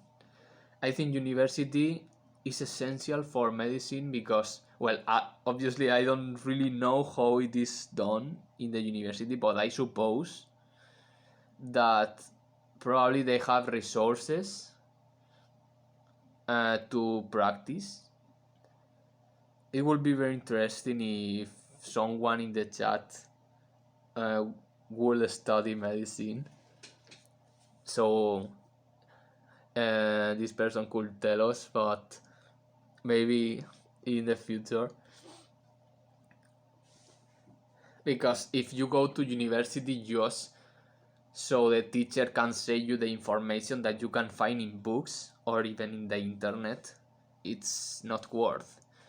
And it's sad to say it, but the only thing that university gave me apart uh, I the only thing, yes, the only thing that university gave me is the graduation, and of course some experience, like I had uh, a task to do for a subject that was working with a kind of teacher of children, and then the practices in the art gallery. Of course, that also the university also gave me that. But about about the knowledge required to do the exams, that was done by myself. So usually the communities don't benefit from a researchers bargaining into their lives and gaining knowledge from them, not having it accessible to their next generation.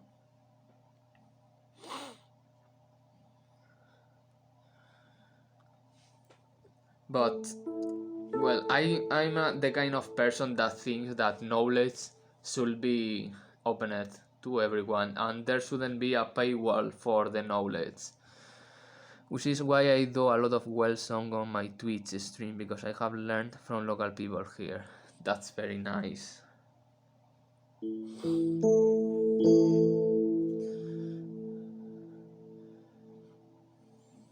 Because Twitch is free, yes. University doesn't teach me anything, yes, Yuthi, I can feel that. In fact, uh, I uploaded all my art history text, my art history researches for studying to a blog, but they are in Spanish. Maybe in the future, if I have time, I could translate that to English. I have schemes in English, but the big ones are only in Spanish. But um, I will always say this: if a person takes this text in my blog and this person studies that, this person will have learned more than going to university. Accessibility is very important, especially for cultures that are in danger of extinction. Yes.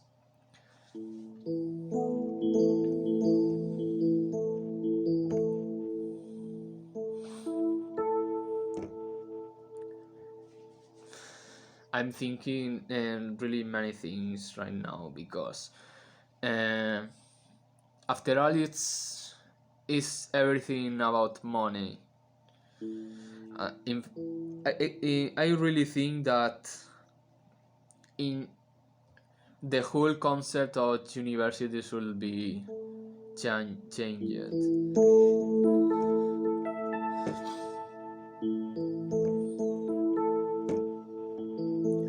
Suthi, I was thinking when I was thinking in the benefits of going to university for certain things. I know that, for example, um, you have the studio, and you said like when you have to do 3D art, like for example these models of your fantasy buildings and such, you had to go to a studio because in the studio they have a more powerful PC and it goes faster and it works much better for doing these tasks. So I think that if you go to study to a kind of university, it should be because the equipment that it has. Like for example, if you want to study photography in a school, then this school should have powerful cameras, so you can use this equipment. If you want to be a game developer and you join a school, then this school should have powerful PCs for you to use them to study properly. If you study medicine, you should go to university, and the university should have the equipment to study medicine properly. And I'm remembering applying this to art history. I think that is not my university. That is another art studio. Yes, but uh, you get my idea. That studio is good to be in there because it has equipment for you to use it, so you can work better. I think in my art history career, the only time that we had this kind of thing was in a subject that archaeologist came, and he came with a lot of broken ceramics and to teach us to classify these ceramics. So we had to be in contact with the ceramics, and he was teaching us how to classify and such. So I think this kind of experience was good. So I went to university to do something that I can't do alone, or that I don't have the equipment to do alone. If I go to a music school, they should allow me to use as many instruments as I can. I think, uh, like, because then it will feel that I'm not only paying for the knowledge, but I'm paying for the stuff that they have, so I can use it to learn better. I hope my explanation can be understood. But if I go to university only to listen to a teacher explaining things, I can also do that by myself. I can read books. I can search for information in internet. I can do that. So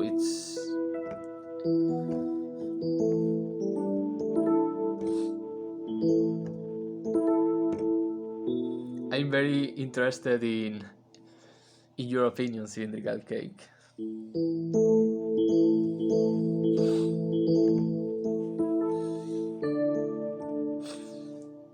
I'm I never went to a music school. I think it's not very useful for me. But if by going to a music school I have the chances to try many different instruments, then I will pay. Unfortunately, sometimes new research discoveries are put behind paywall. Yes, and that's very sad. That the paywall is all that matters. Have a nice end of the stream. See you soon. Thank you, Cedric Metal, for coming. I appreciate that you came. Have a good time with the food.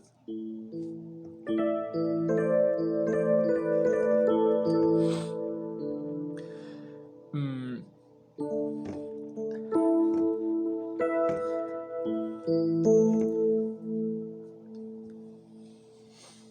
what's other is that they put the paywall but don't pay the academics who write this article. That's also very, very bad.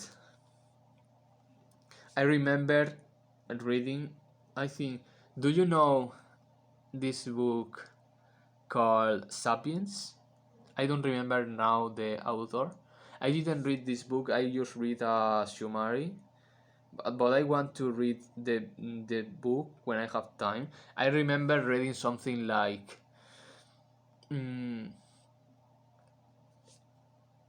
universities are I don't know this book. I will share it in Discord.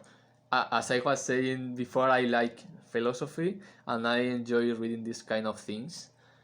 And it was and this book, the author in this book says something very that gives a lot to think. He says that sedentarism and the discovery of agriculture in Neolithic times is a fraud. And and he says that people had a better life when they were hunters than when agriculture was discovered. And because with the let's say like that, with the discovery of agriculture and the humans become sedentary, then it is how started the conflicts with territories, how it started the fights for power, and workers started to cultivate the land for all the day so they can keep the terrain fertile and such. And when the communities get bigger, then they need a kind of leader that is not. Let me try to explain. I remember that reading something like communities as big as 150 are okay, but when they are bigger, then the system must be changed because you can't control so many people. So it works like in big business when there are thousands of people, then there you know that there is a boss, but then there are other kind of mini bosses. So universities, yeah, that's the critical number. I think I actually read this book before. Yes, so it's like when there is a big community and you need bosses and mini bosses, then this is how universities are created, because universities give you a paper that says that you are skilled for being a kind of mini boss. And it's you need to see it also that it is the government who gives you the paper. So it's like it's the boss. Imagine that the government is the boss, so you pay to the boss, so the boss will give you a paper, so you are a mini boss. I'm explaining like very, very simple, but I think you understand me. So it's like if you want to stop being a cultivating worker and you want to be a mini boss or a boss, then you need to pay to the boss that is who has the power. And if you don't pay, even if you have the knowledge, then you won't be a mini boss or a boss. So it's like that's how this system seems to work. I think it's a very interesting way of thinking about it.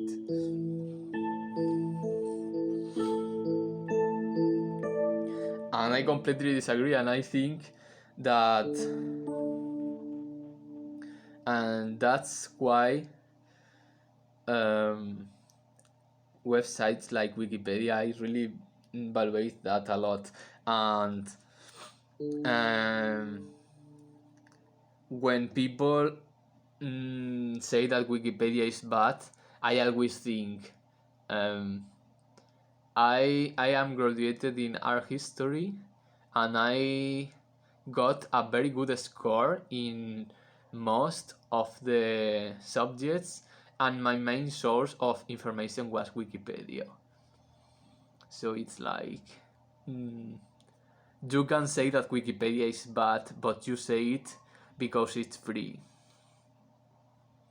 Because when you research about Wikipedia, you know that there are a lot of experts written in there, and in Wikipedia you only can publish things with sources. You can't publish fake things, and everything published in Wikipedia is neutral. And in university there is a lot of, I'm not sure how to say it in English, but this neutral point of view in university is not as common. I think people say Wikipedia is bad because someone can change things it very easily. Yes, but the same, yes, but it is corrected also very fast because all the changes are in a history, so you can see it. Every person can see it, every person can edit, but every person can correct. And all the if you add fake information, you can be quickly banned. So yes, it has that, but mm, I'm thinking how to say it. I think uh, when when people say, that's true, especially for English Wikipedia, yes, and so many things to say, and my brain is going too fast.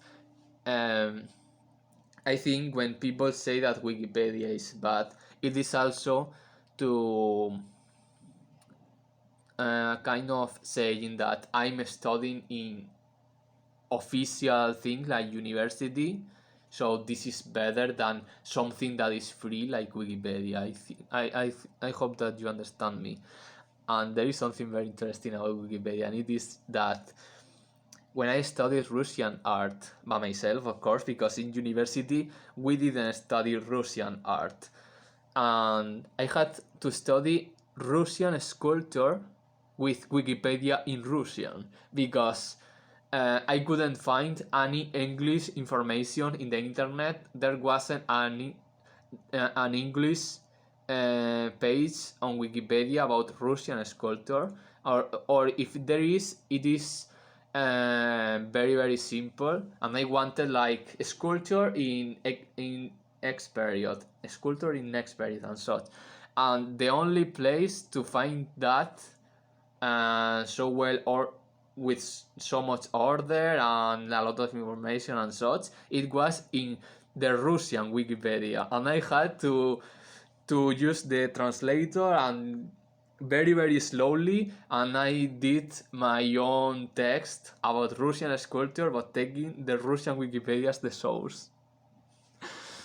Yes, well, I can't really speak Russian. I could read it and I understood some words, but I had to use Google Translator anyway. So, but this is one example that I think if it's not for Wikipedia, I wouldn't have any knowledge in Russian sculpture, because the only good source that I could find about that was the Russian Wikipedia. So not even in English. I searched a lot in English and I couldn't find.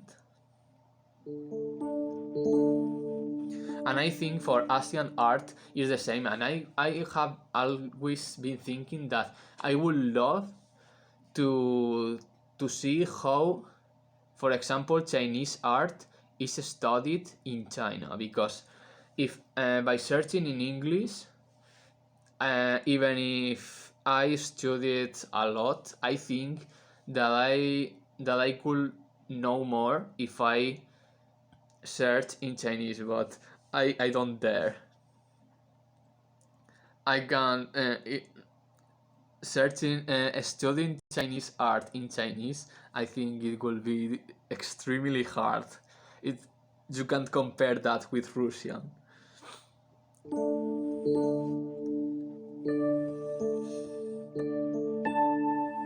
Yeah, there isn't a lot of good things about Chinese music if you only look in English. I completely agree. I completely agree. When I when I had to search for songs for Erhu, I have to search in Chinese, and I'm very lazy to do that because I can't read. If at least I could read, even if I don't understand, then it's fine. I can read Russian.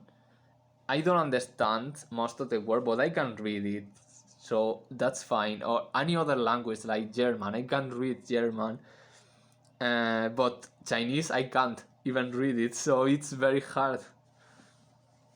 Just the same as Japanese or Korean.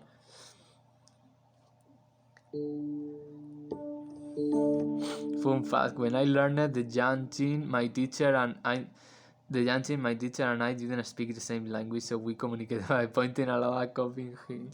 Wow, that sounds very hard.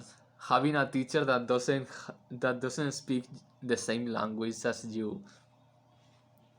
That sounds like very very hard. I imagine like a teacher um, that could teach me Erhu, but the teacher is Chinese and this teacher can only speak Chinese. I think it will be very very hard. We are used to it because there are many languages in Singapore. Oh, I see. But it still looks very hard.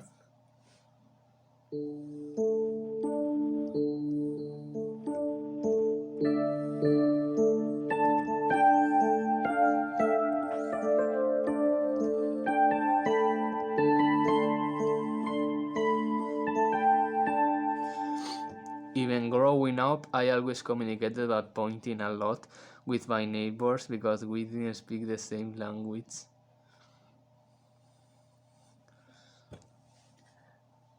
That,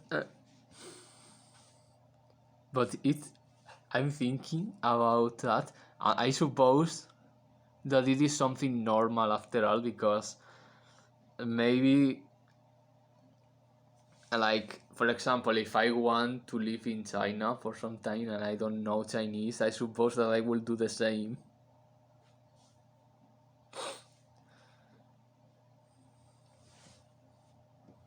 But it sounds very challenging. Yes.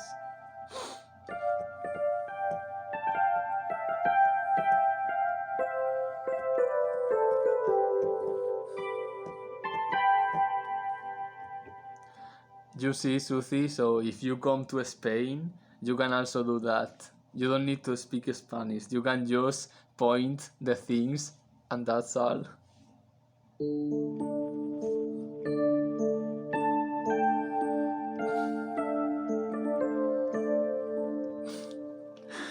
You don't need to speak Spanish if you come to Spain. Just point the things.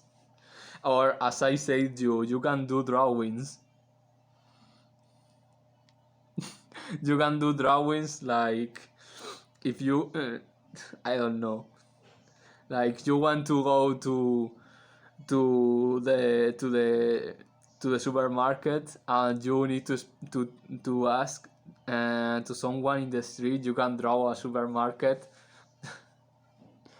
I will only understand if you behave like characters in well, but you are saying that the ones that are from Latin America, I think, and that's a bit different from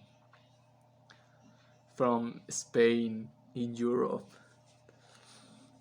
In fact, I think a lot of people here in Spain, I don't know if Latin America, but here in Spain, a lot of people think that Latin American telenovelas are very funny. because they are very exaggerated.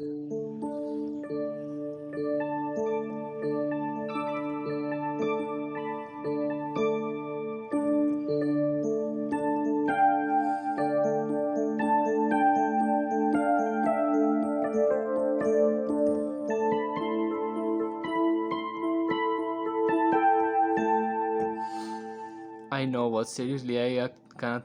I actually can't watch the Spanish language TV even from Spain without subtitles. I just don't speak it as well. That's nice if you can at least understand. Uh, you understand a bit, or you understand more of this? I want this, and this. What do you mean, Sufi? What this? Oh, yes, you mean like pointing. Yes, I got you, I got you. You can do that. I will do that if I go to China.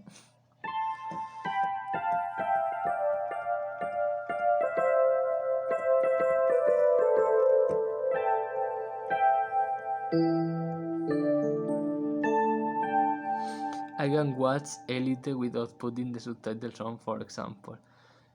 I don't know that movie, if it is a movie or it is a telenovela.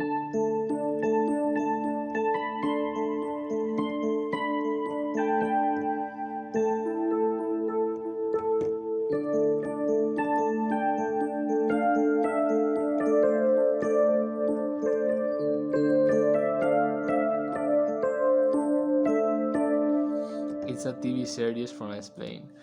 I have no idea. I don't watch TV or TV series, so I don't have an idea. But it's very nice that you can watch that without subtitles. Even even myself, I sometimes need. I still miss words from movies when I watch them in English without subtitles. But people say to me, even native people say to me that it's normal. So I don't feel very bad.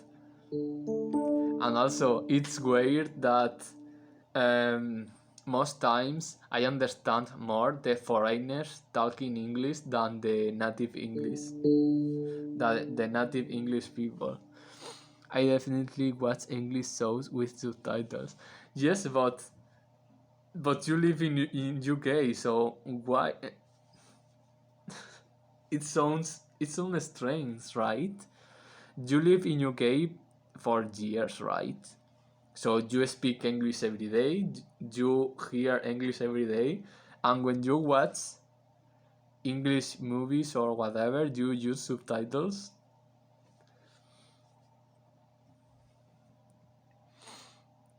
Oh, Welsh every day. Interesting.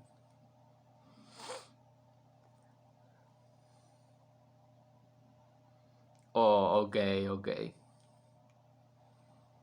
Interesting.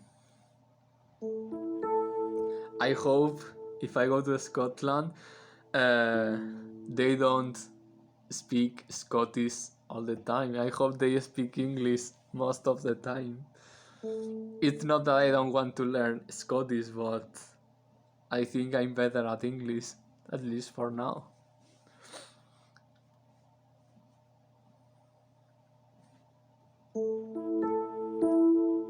Scotland actually has three languages. Okay. So what languages has? English, Scottish, and what is the other?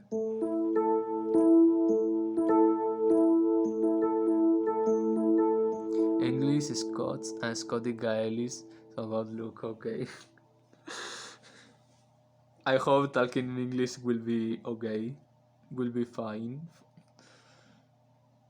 You can point. Yes, we can do that. If they don't talk English, we can point.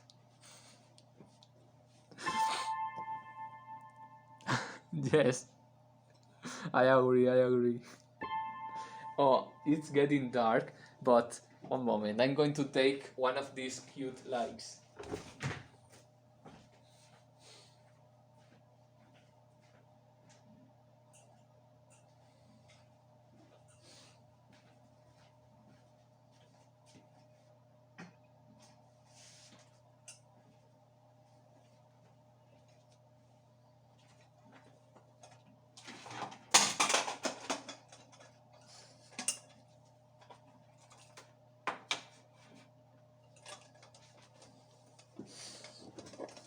Do you remember this?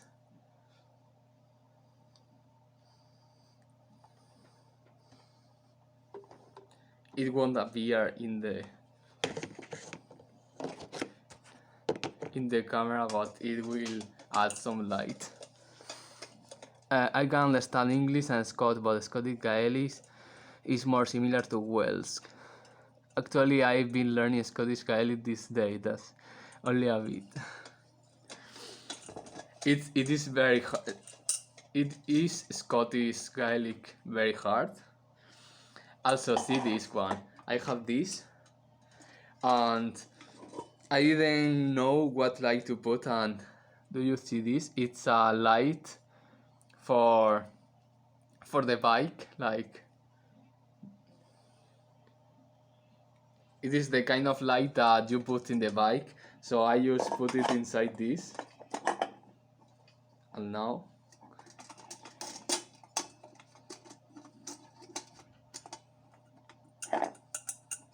so you see, it's a interesting solution.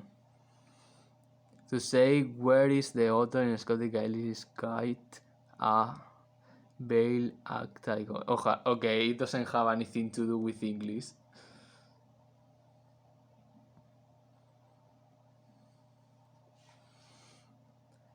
It's very, very different to English, so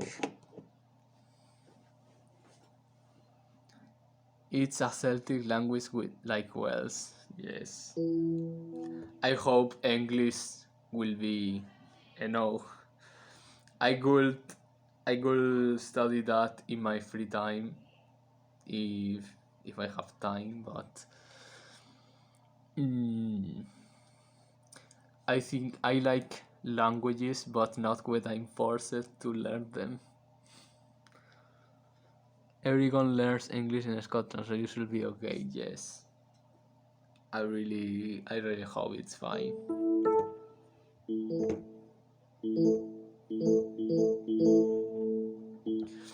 Oh, you have seen, by the way, that in my rewards I added as the top reward this nature and animals stream. And this is so for when I am in Scotland, because I read everywhere that Scotland has very nice landscapes. So I thought maybe when I'm there, I can go to the nature and do a streaming there, because here where I live right now the nature is not interesting. But as I put a very high number in there, I don't think anyone will spend in that now. So yes, you could also try to you could also add that reward in your channel. It will be interesting to see that.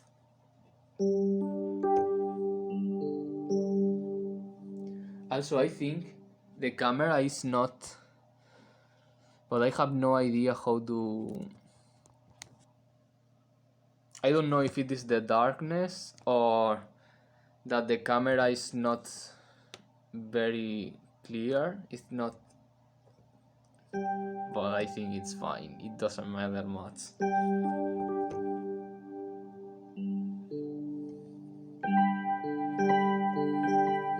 Also, I am 2 hours and a half on a stream. That's very nice.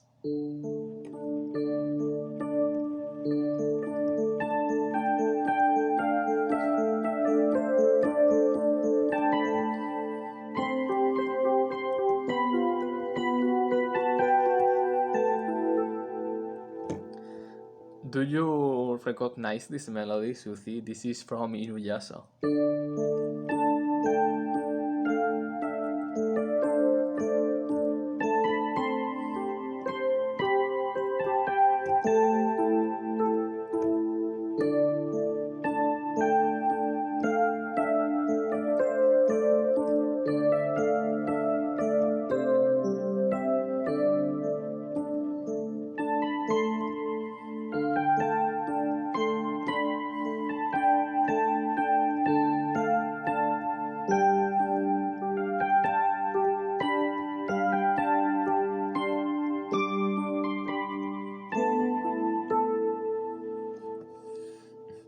nice to see that you recognize it. Fun fact, to say I don't want to go to the toilets because it is in Scotland. In Wales you say Dimin Eisau meaning Tier Bajajo. I don't know how to pronounce this.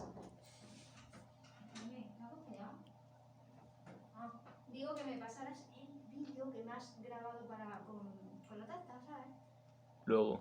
Joder, tanto te cuesta, pásamelo, coño. Estoy en stream. Venga, vale. No me acordaba! Perdóname. No me acordaba, te lo juro, de verdad. Sorry, family interruption, but it's fine. We are here with confidence.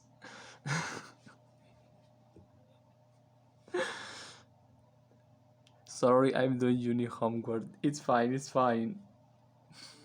I appreciate that you are there listening. Yes, I said my mom, it was my mom, I said her that I'm in stream, and she started to say, I'm sorry.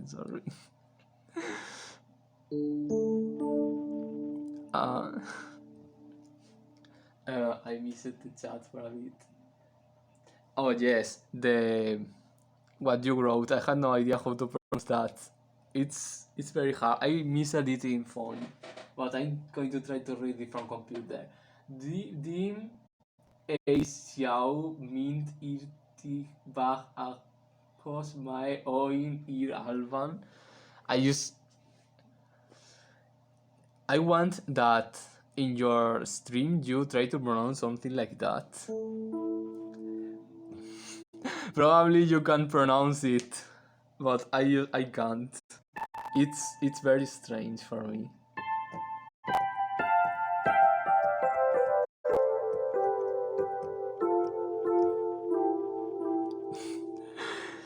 Nice.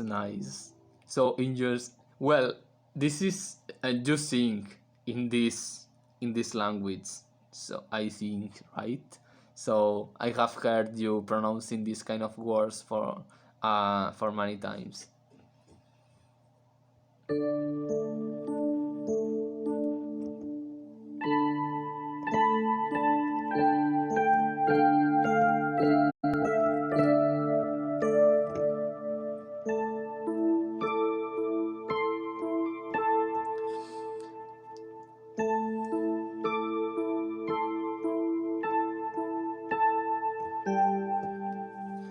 Sometimes people speak to me in Welsh in my stream also, so you can hear me replying in it too. This has happened recently when I haven't been able to go to your stream because I was very busy. Right? Because I think when I was in your streams I didn't see this, so it must be very recent.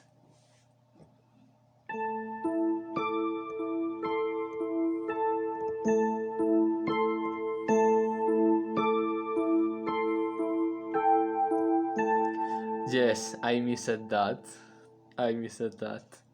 Sadly, I think I searched it. I saw it in your Discord, but I missed it. I hope to see another hype train next time. You missed it a bit, but it's okay. Yes, sorry. I was too busy with this. With the secret project that is not secret anymore. It was because the film music, and when I was not working in film music I was just relaxing playing games, but when I play it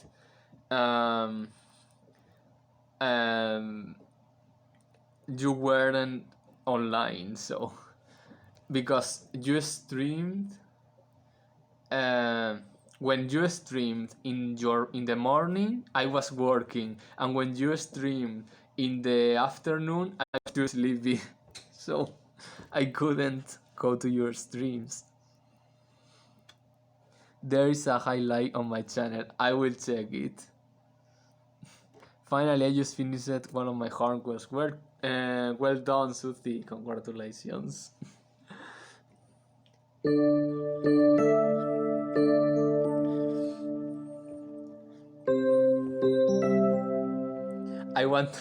I was trying to play a song of victory for Susie for finishing. Let me try to play something that sounds epic. I'm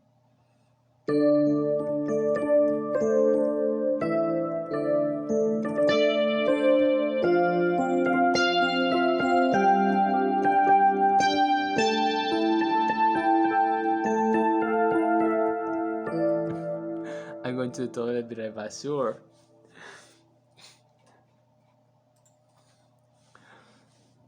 That's fine.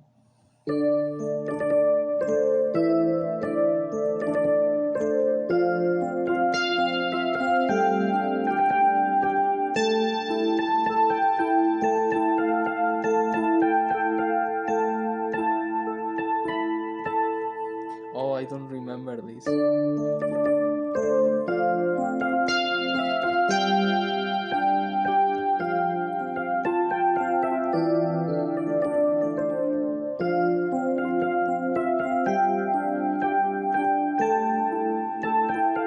Oh, now I remember. So, Susie, this is your victory song for finishing your homework.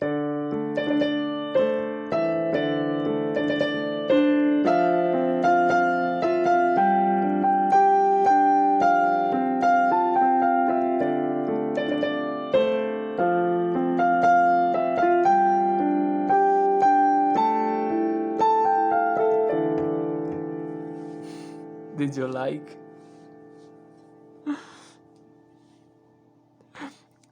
Don't want to work anymore. Why I have homework? You should rest. What time is it?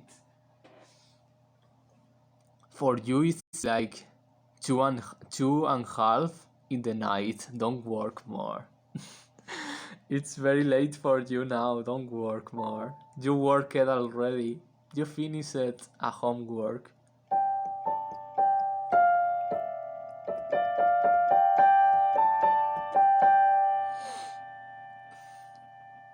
Welcome back, Cylindrical K. I understood that word. Suruk. I have a track named Suruk Sum Start. I think you will understand that.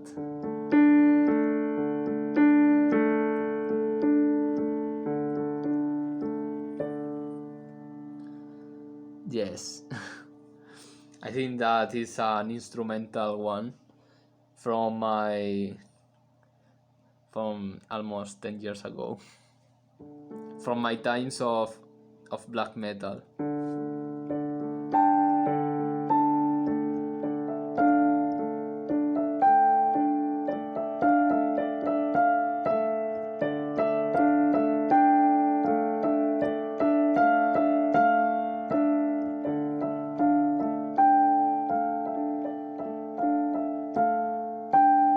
I used to do my uni in Germany, but I'm slowly losing it.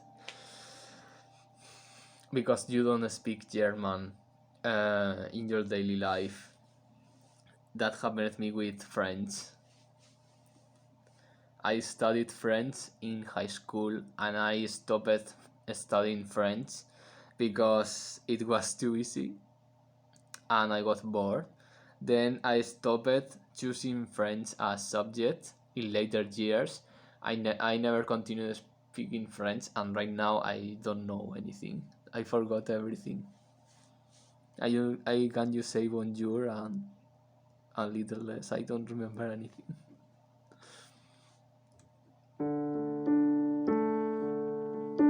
I speak it with my partner, but we also use English, well, Cornish and Breton with each other. Wow. May I ask, from where is your partner if you talk so many languages, even German?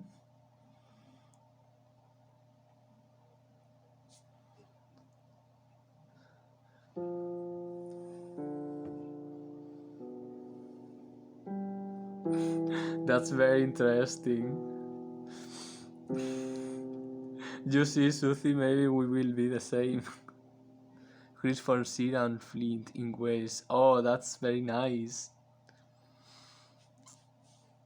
So it's from Wales. But it's very nice that you speak so many languages, um, and I think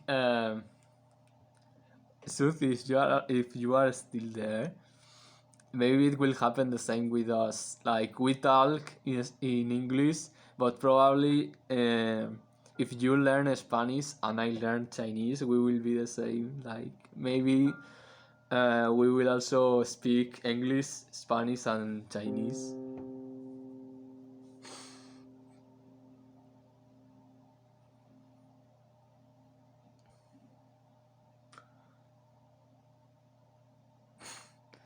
We cannot decide, so we use all of them, yes.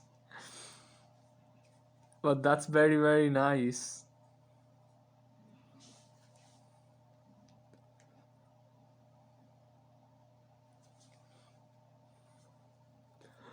Um, I want to ask a question, Cylindrical Cake. As you don't talk, I suppose that you don't talk much. The We use German, Cornish, or Breton when in Wales, but we use well in English. Okay, I see. And the question I want to ask is I suppose your native languages, you don't talk them in your daily life. Do you feel that you are forgetting them or you will forget? What do you think?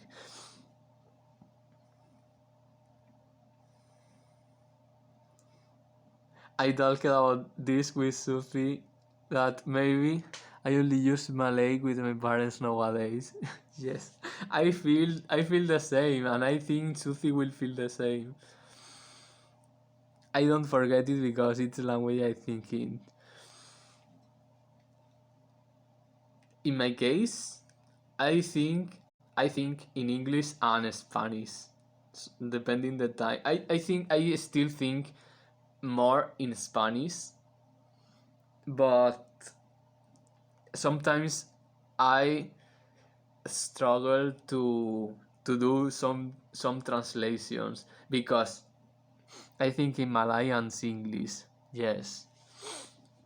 In my case, sometimes I know how to say a word in English, but not the Spanish translation. So sometimes uh, I indeed think in English and write because in my daily life I also only speak Spanish with my family, but for the rest of the time I just speak English. In the internet I always speak English. I think I won't forget Spanish because I read in Spanish. Like for example, reading books, I like to read the books in Spanish. And so even if just for that, I think I won't forget Spanish.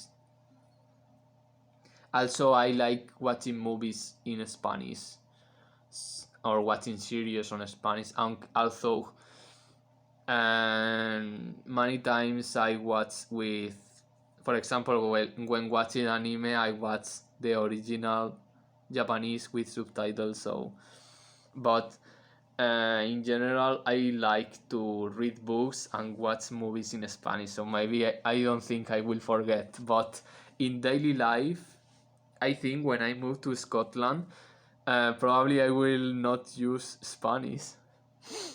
There is evidence that it's unlikely you forget the language your mother used. In fact, children tend to follow how their mothers speak.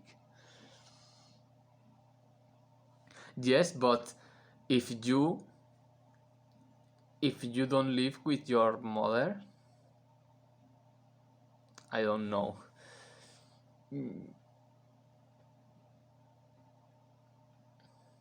I remember when I said this to Susie when she moves to UK.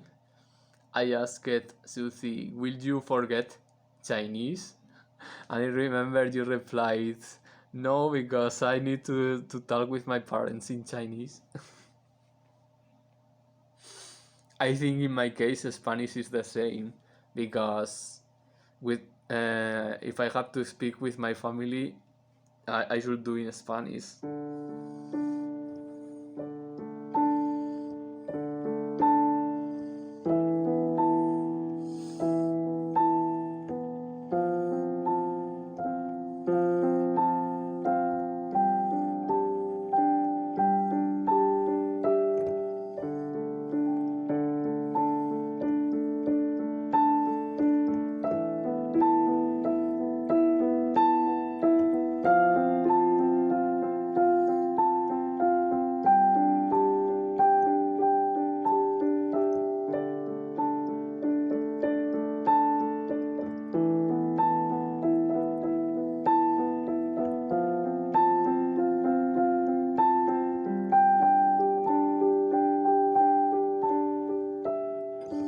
People, especially men, tend to follow the speech of older women, so even if people don't live with their mother, then their aunts or their sisters, etc., are likely to influence this. Very interesting. Very interesting.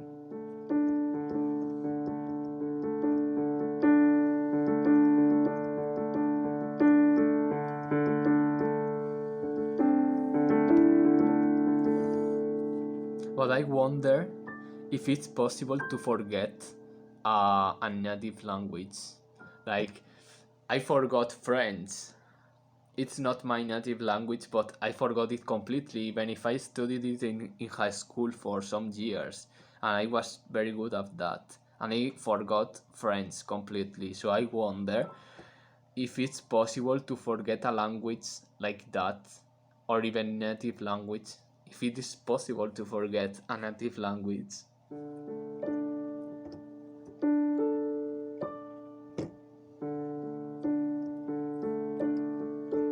It's not that I want to forget Spanish, I don't want, but I just wonder if it is possible.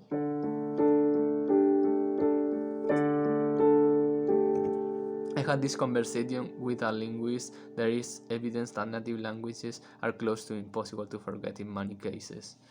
It makes sense, especially because, as you say, it's the language with what you think, and so it's very hard. I think I think it's very hard. But it's very interesting how something that is human made as a language, you can't forget it.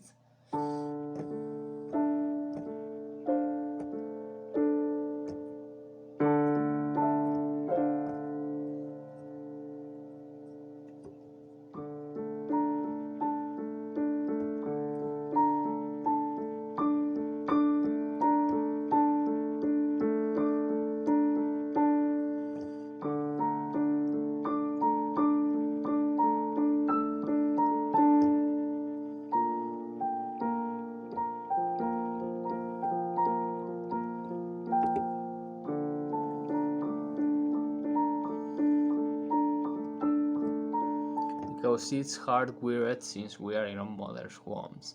It is, you mean like when for example the parents talk when the baby is forming in the womb?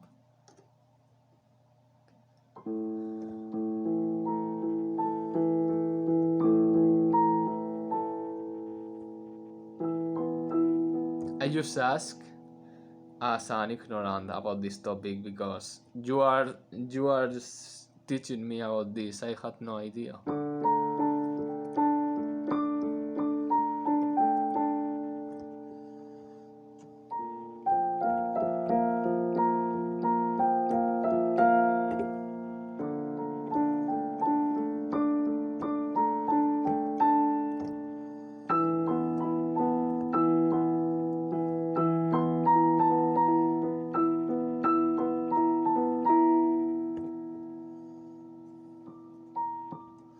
And of course, you hear your native language since you are a baby, which is when you start learning to speak anyway. Oh, yes.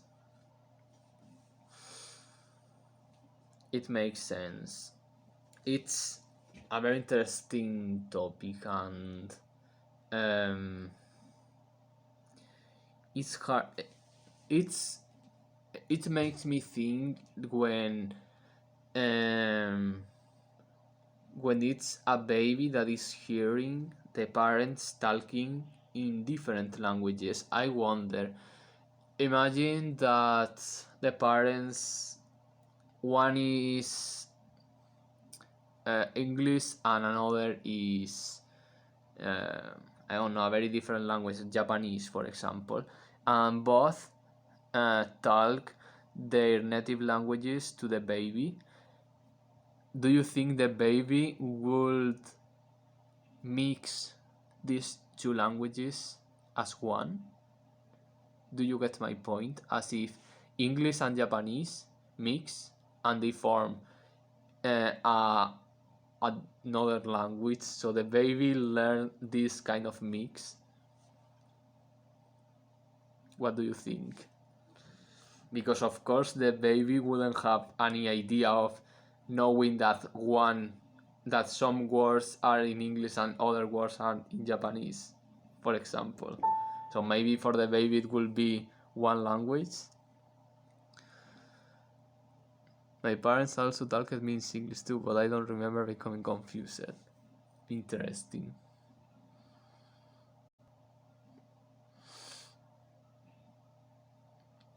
Probably Probably because when you were a kid, you were taught that there are different languages, that they were talking different languages, so you could see the difference. I don't know.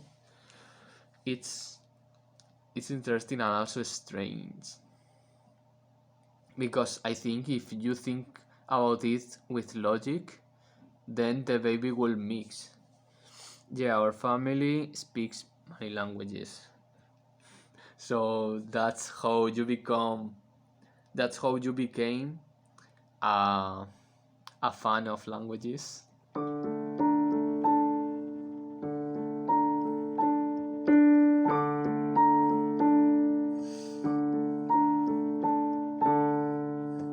One of my cousins actually speaks Burmese at home, and I'm not sure how. We have the same grandmother. Wow, that's very good variety. In my family, it's only Spanish, so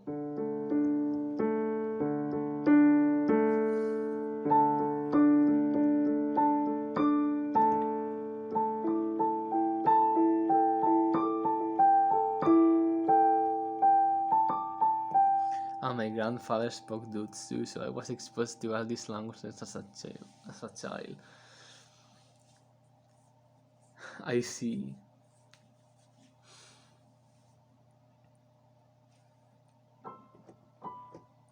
I'm thinking, and it's very nice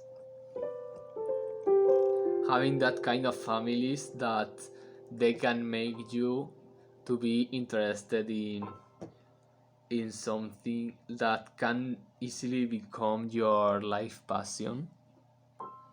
It's very nice. In my case, I think the only is my uncle, that he's musician. As I said before, he's a drummer. So I think in part my passion for music might be because him. I remember when I was a child and he had his band and he played drums in the garage of his home, and I also went to his I don't know how to say in English, to this room where he and his band practiced their songs. So it was really cool for me. It was totally by accident too, because there are so many languages in Singapore. Yes, but um, it is by accident, but I'm thinking how to say it, but it is not always as accident. Because, for example, in my family, nobody is really interested in music except my uncle. So it's not that an accident, also. I think yes.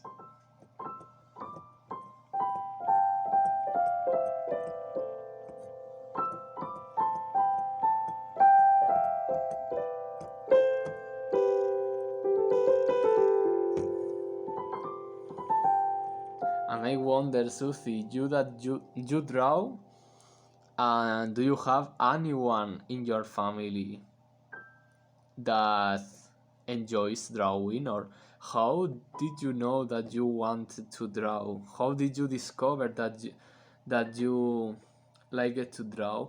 Well, you say that in high school you drew, but do you have any member of your family that also likes to draw? Also, it blows my mind a bit because Singapore is a very small country, but we still can function despite having many languages. Yes, um, but I suppose that there is one language that is like the main one. I suppose when you go in the street, you see mostly one language, right?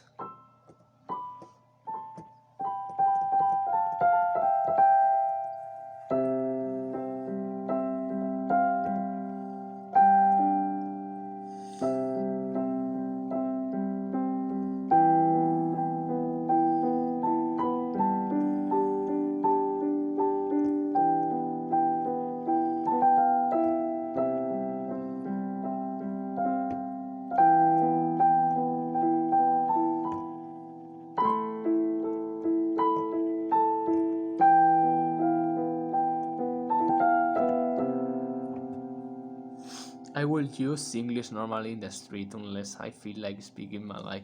Yes, well, I mean, when you go in the street and you see the text in business or publicity panels and such, what language do you see?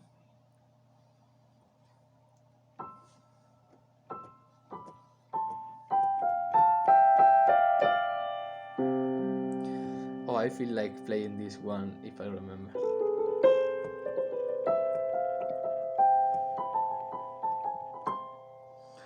They are always in English, Chinese, Malay, and Tamil. But these are four languages, not one. So,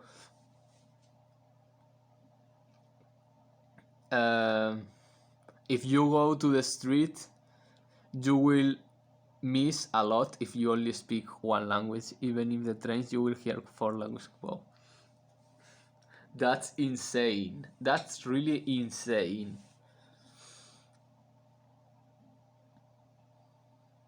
It's very interesting, but very insane. It's very like you go to the street and you will miss a lot of things if you only speak one language.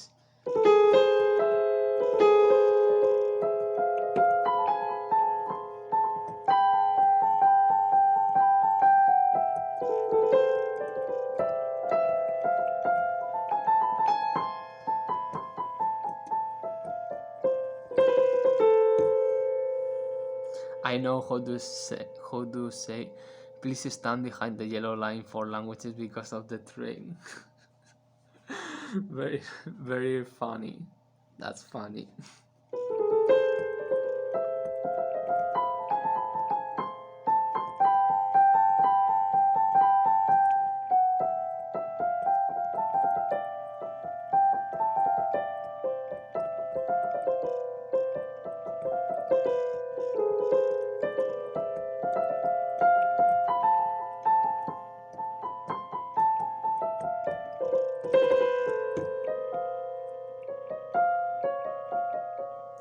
Oh, I forgot this part.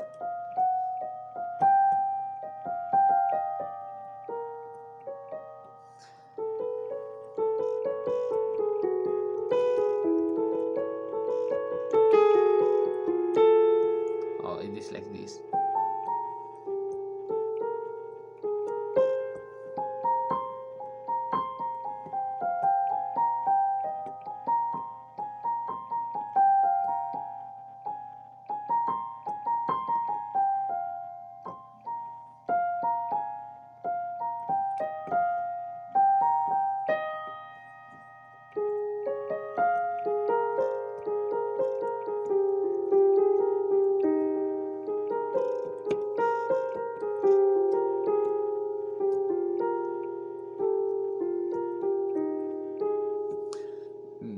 not sure if it is like this or not.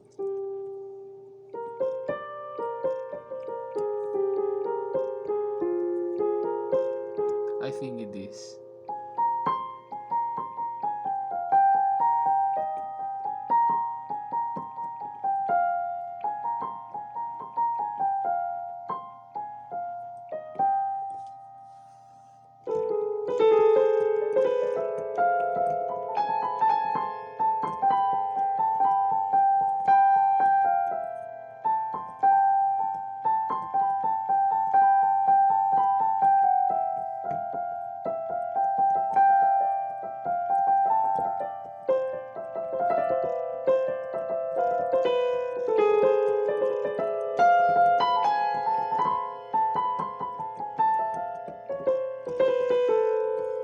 Also, you hear this in trains, please mind the gap.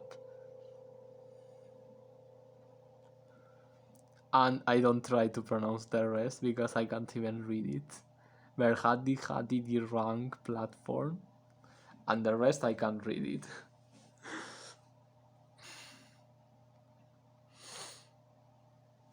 Very interesting. I feel like playing strings.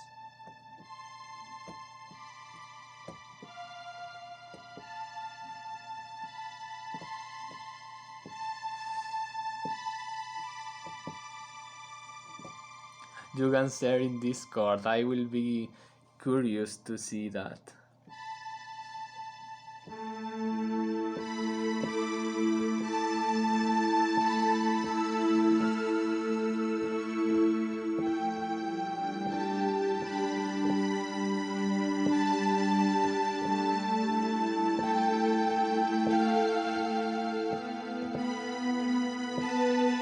Oh, I want to play this. The melody of the entities of Alente, or the beings as I call them. Oh, and I have 20% of battery in my phone, but I am 3 hours already. Maybe I will stay for 30 minutes more, or when the phone says 20% of battery in my phone now. So let's see how long it will stay. Okay, I want to try playing with the strings.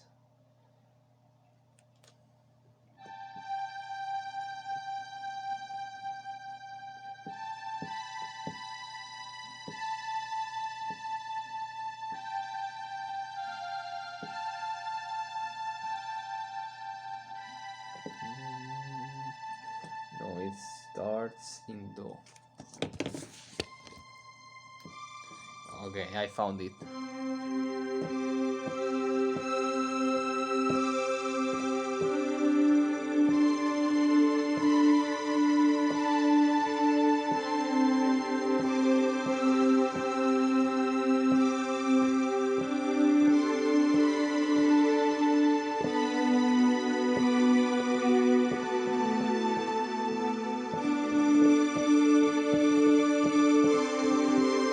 Oh, and this second part, how it was.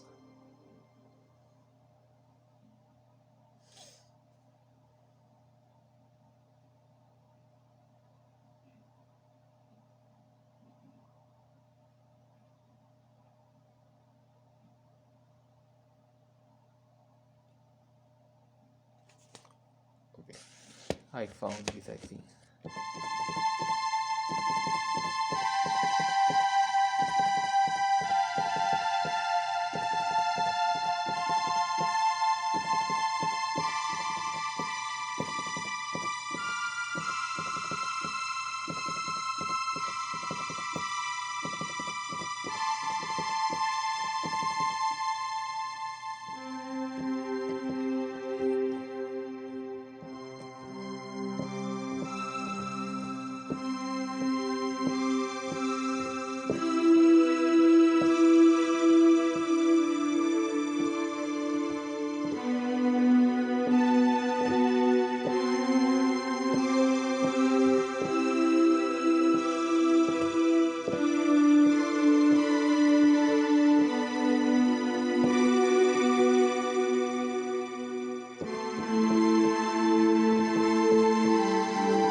I'm going to play the melody of the film score on strings here.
I'm thinking in finishing the stream mostly because I'm very tired. But I really appreciate that you stayed for so long and also that we were talking for so long and about many different topics. And before finishing and because you both stayed for so long, um, before finishing the stream, I'm going. You have seen that in the rewards I have. One of the rewards is show the sword. So I'm going to show the sword just as a kind of reward for staying for so long. I turn on the lights and it's like, wow, the darkness disappeared.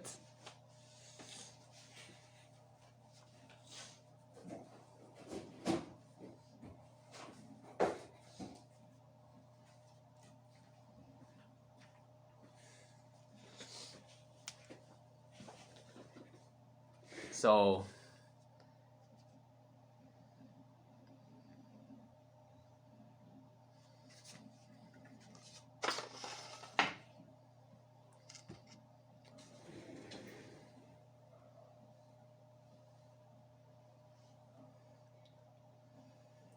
obviously it's a replica, so it doesn't work as a weapon, but it's very cool. I got it from the internet. I don't remember right now the website, but it was a website in Spain because I'm very lazy about the the customs and taxes for the customs and so I'm very lazy to order things outside, uh, things that are very expensive outside uh, the European Union. So I was searching for. I wanted a replica of a sword, and I liked this one, and it was very cheap, and I found it in a Spanish website, so I just got it, and I like it. So here it is.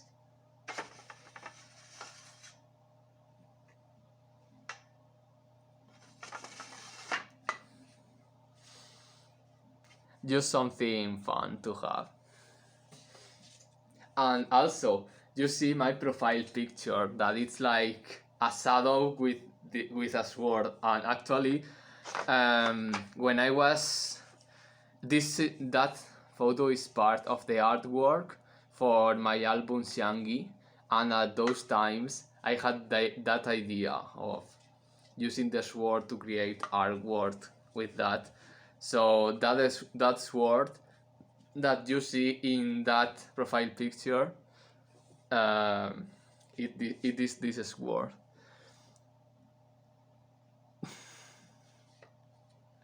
I already have 1,000 so I could have redeemed the sword. Yes, but the sword. Yes, soon. Yes, I was going to say that soon. But it's fine. You got it for free since you stayed for so long. Oh, and you see that reward of the musical instruments chest. That is going to be very interesting once I figure out how to do it. I need to figure how to do that. It's an idea that I have had for weeks, probably even for months.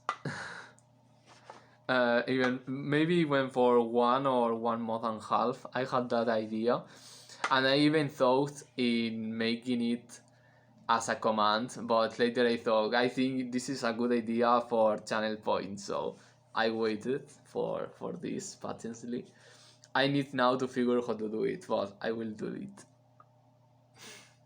Thank you very much. I really appreciate that. I felt also very excited for yours, and I really wish I could have attended your hype train. Sorry that I missed that. If I was not busy, I was tired to do anything, so I remember those days when I was very exhausted. I could be. Some days I went to bed at 5 in the 5 p.m. in Spanish time. This is very very early, and I went to bed and I was like, I just want to sleep. So you can imagine that. Even if you stream in the afternoon in those times, I will go. I was very very very sleepy. Sorry, I was delivering my words to this. Don't worry, Susie. I am going to finish the stream very soon. And I was showing the sword. Since you both stayed for so long, I just thought I will show the sword. I always stream the afternoon too. Yes. But on normal, I will be able to attend you. And I think the when you stream in morning, that is even better for me because at that time in normal days I will be free. So you stream tomorrow, right? So your tomorrow stream, I will be there. I will be there. Definitely, I will be there.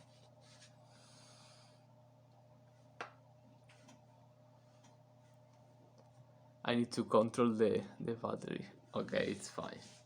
I have time to finish. Tomorrow is going to be a bit later. That's fine. That's fine. I will still attend tomorrow. I will pay attention to your Discord. So if you say the time, I will notice. By the way, did you check the cylindrical cake in your Discord? I shared a photo. Yes, Susie, I am also sleepy. I am streaming for more than 3 hours. You say so. That's homemade cylindrical cake. I will start at 12 my time because I'm streaming from my office. That's fine. Yes, we are going now to rest. It's 8 for me. Okay, so I'm going to see who I can write.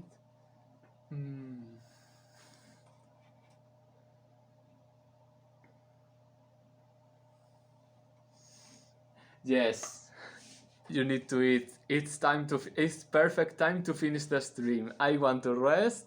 Susie wants to sleep. You need to eat. So let's finish.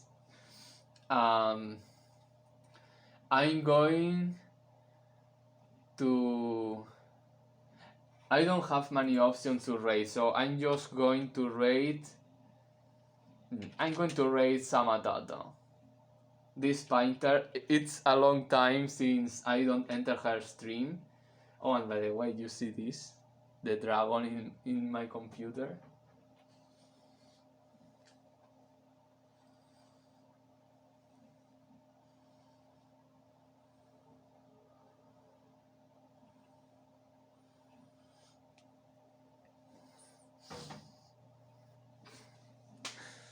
Uh, what suggestion do you have, Cylindrical Cake? If you have any suggestion of a person that nor you nor me have rated, and this person has low number of viewers, then it will be fine. If not, I will rate Samatata and it's fine too. But if you have any suggestion, you can say me. I also want to discover new people.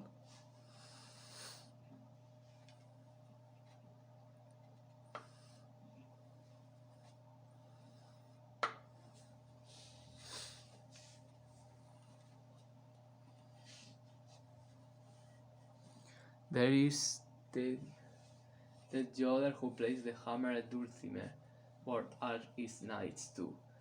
Oh yes, I think that Joder. I think I might have met him in other time. Hmm. Oil painted. I think this time I'm going to raise Samatata. I think she's doing a painting. So it will be interesting also for Suthi.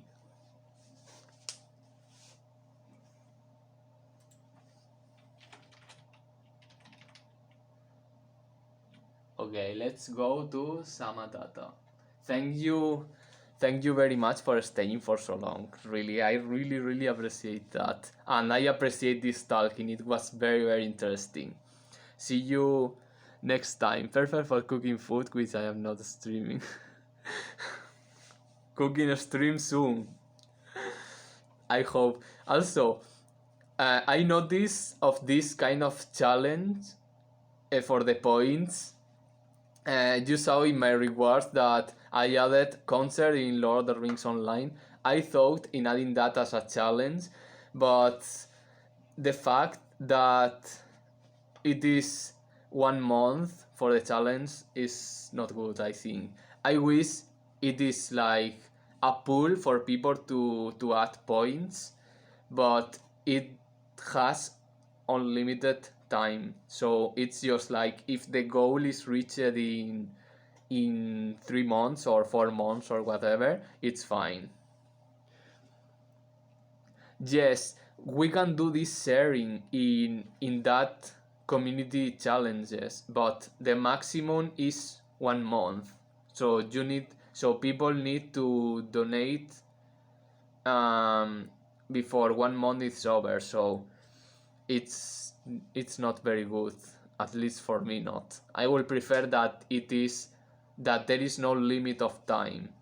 So it's just I set the challenge so people can share in a pool, can spend the points in a pool, but it doesn't.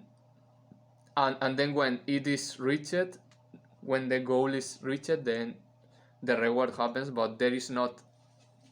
But it shouldn't be a limit of time for that. At least that's my opinion. So if you didn't check that, maybe you can check, and maybe it could be interesting. I think if you set a challenge like 1 month for people to donate 100,000 points, probably people will do it, and you will have to do a cooking stream in 1 month. Maybe. Well, let's go to raid. But I hope to see you in a cooking stream someday. I may actually use a stream myself cooking just to spite everyone. Yes, you can do a surprise stream, maybe.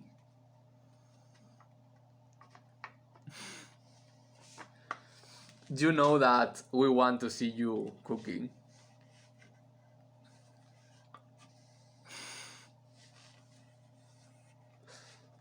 Well, let's go to Reddit because it's getting late. But very funny stream. Thank you very much. tomorrow it will be my turn to stay in your stream. So let's see what we can talk about tomorrow. Thank you very much, and yes, thank you. You both helped me a lot. See you tomorrow. I will see you tomorrow in your stream. And about my stream, I think the next one I'm going to make, it will be in Sunday. Yes, and also some of my friends use this. Let me type it.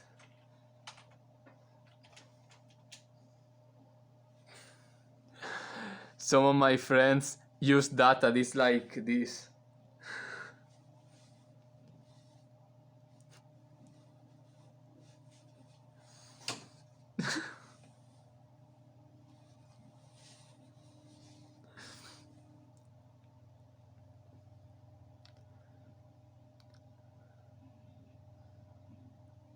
Earth? What is that? Oh, it's like you are seed? Interesting. Yes, now I see. Funny.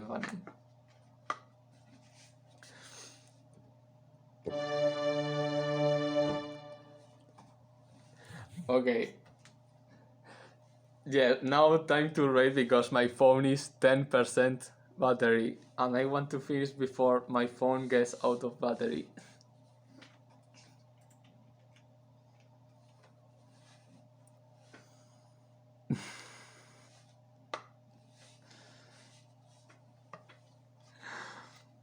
Let's go to Samadata. Thank you very much and see you tomorrow. You need to rate now or we'll keep up with this nonsense. Yes, I agree. Let's go.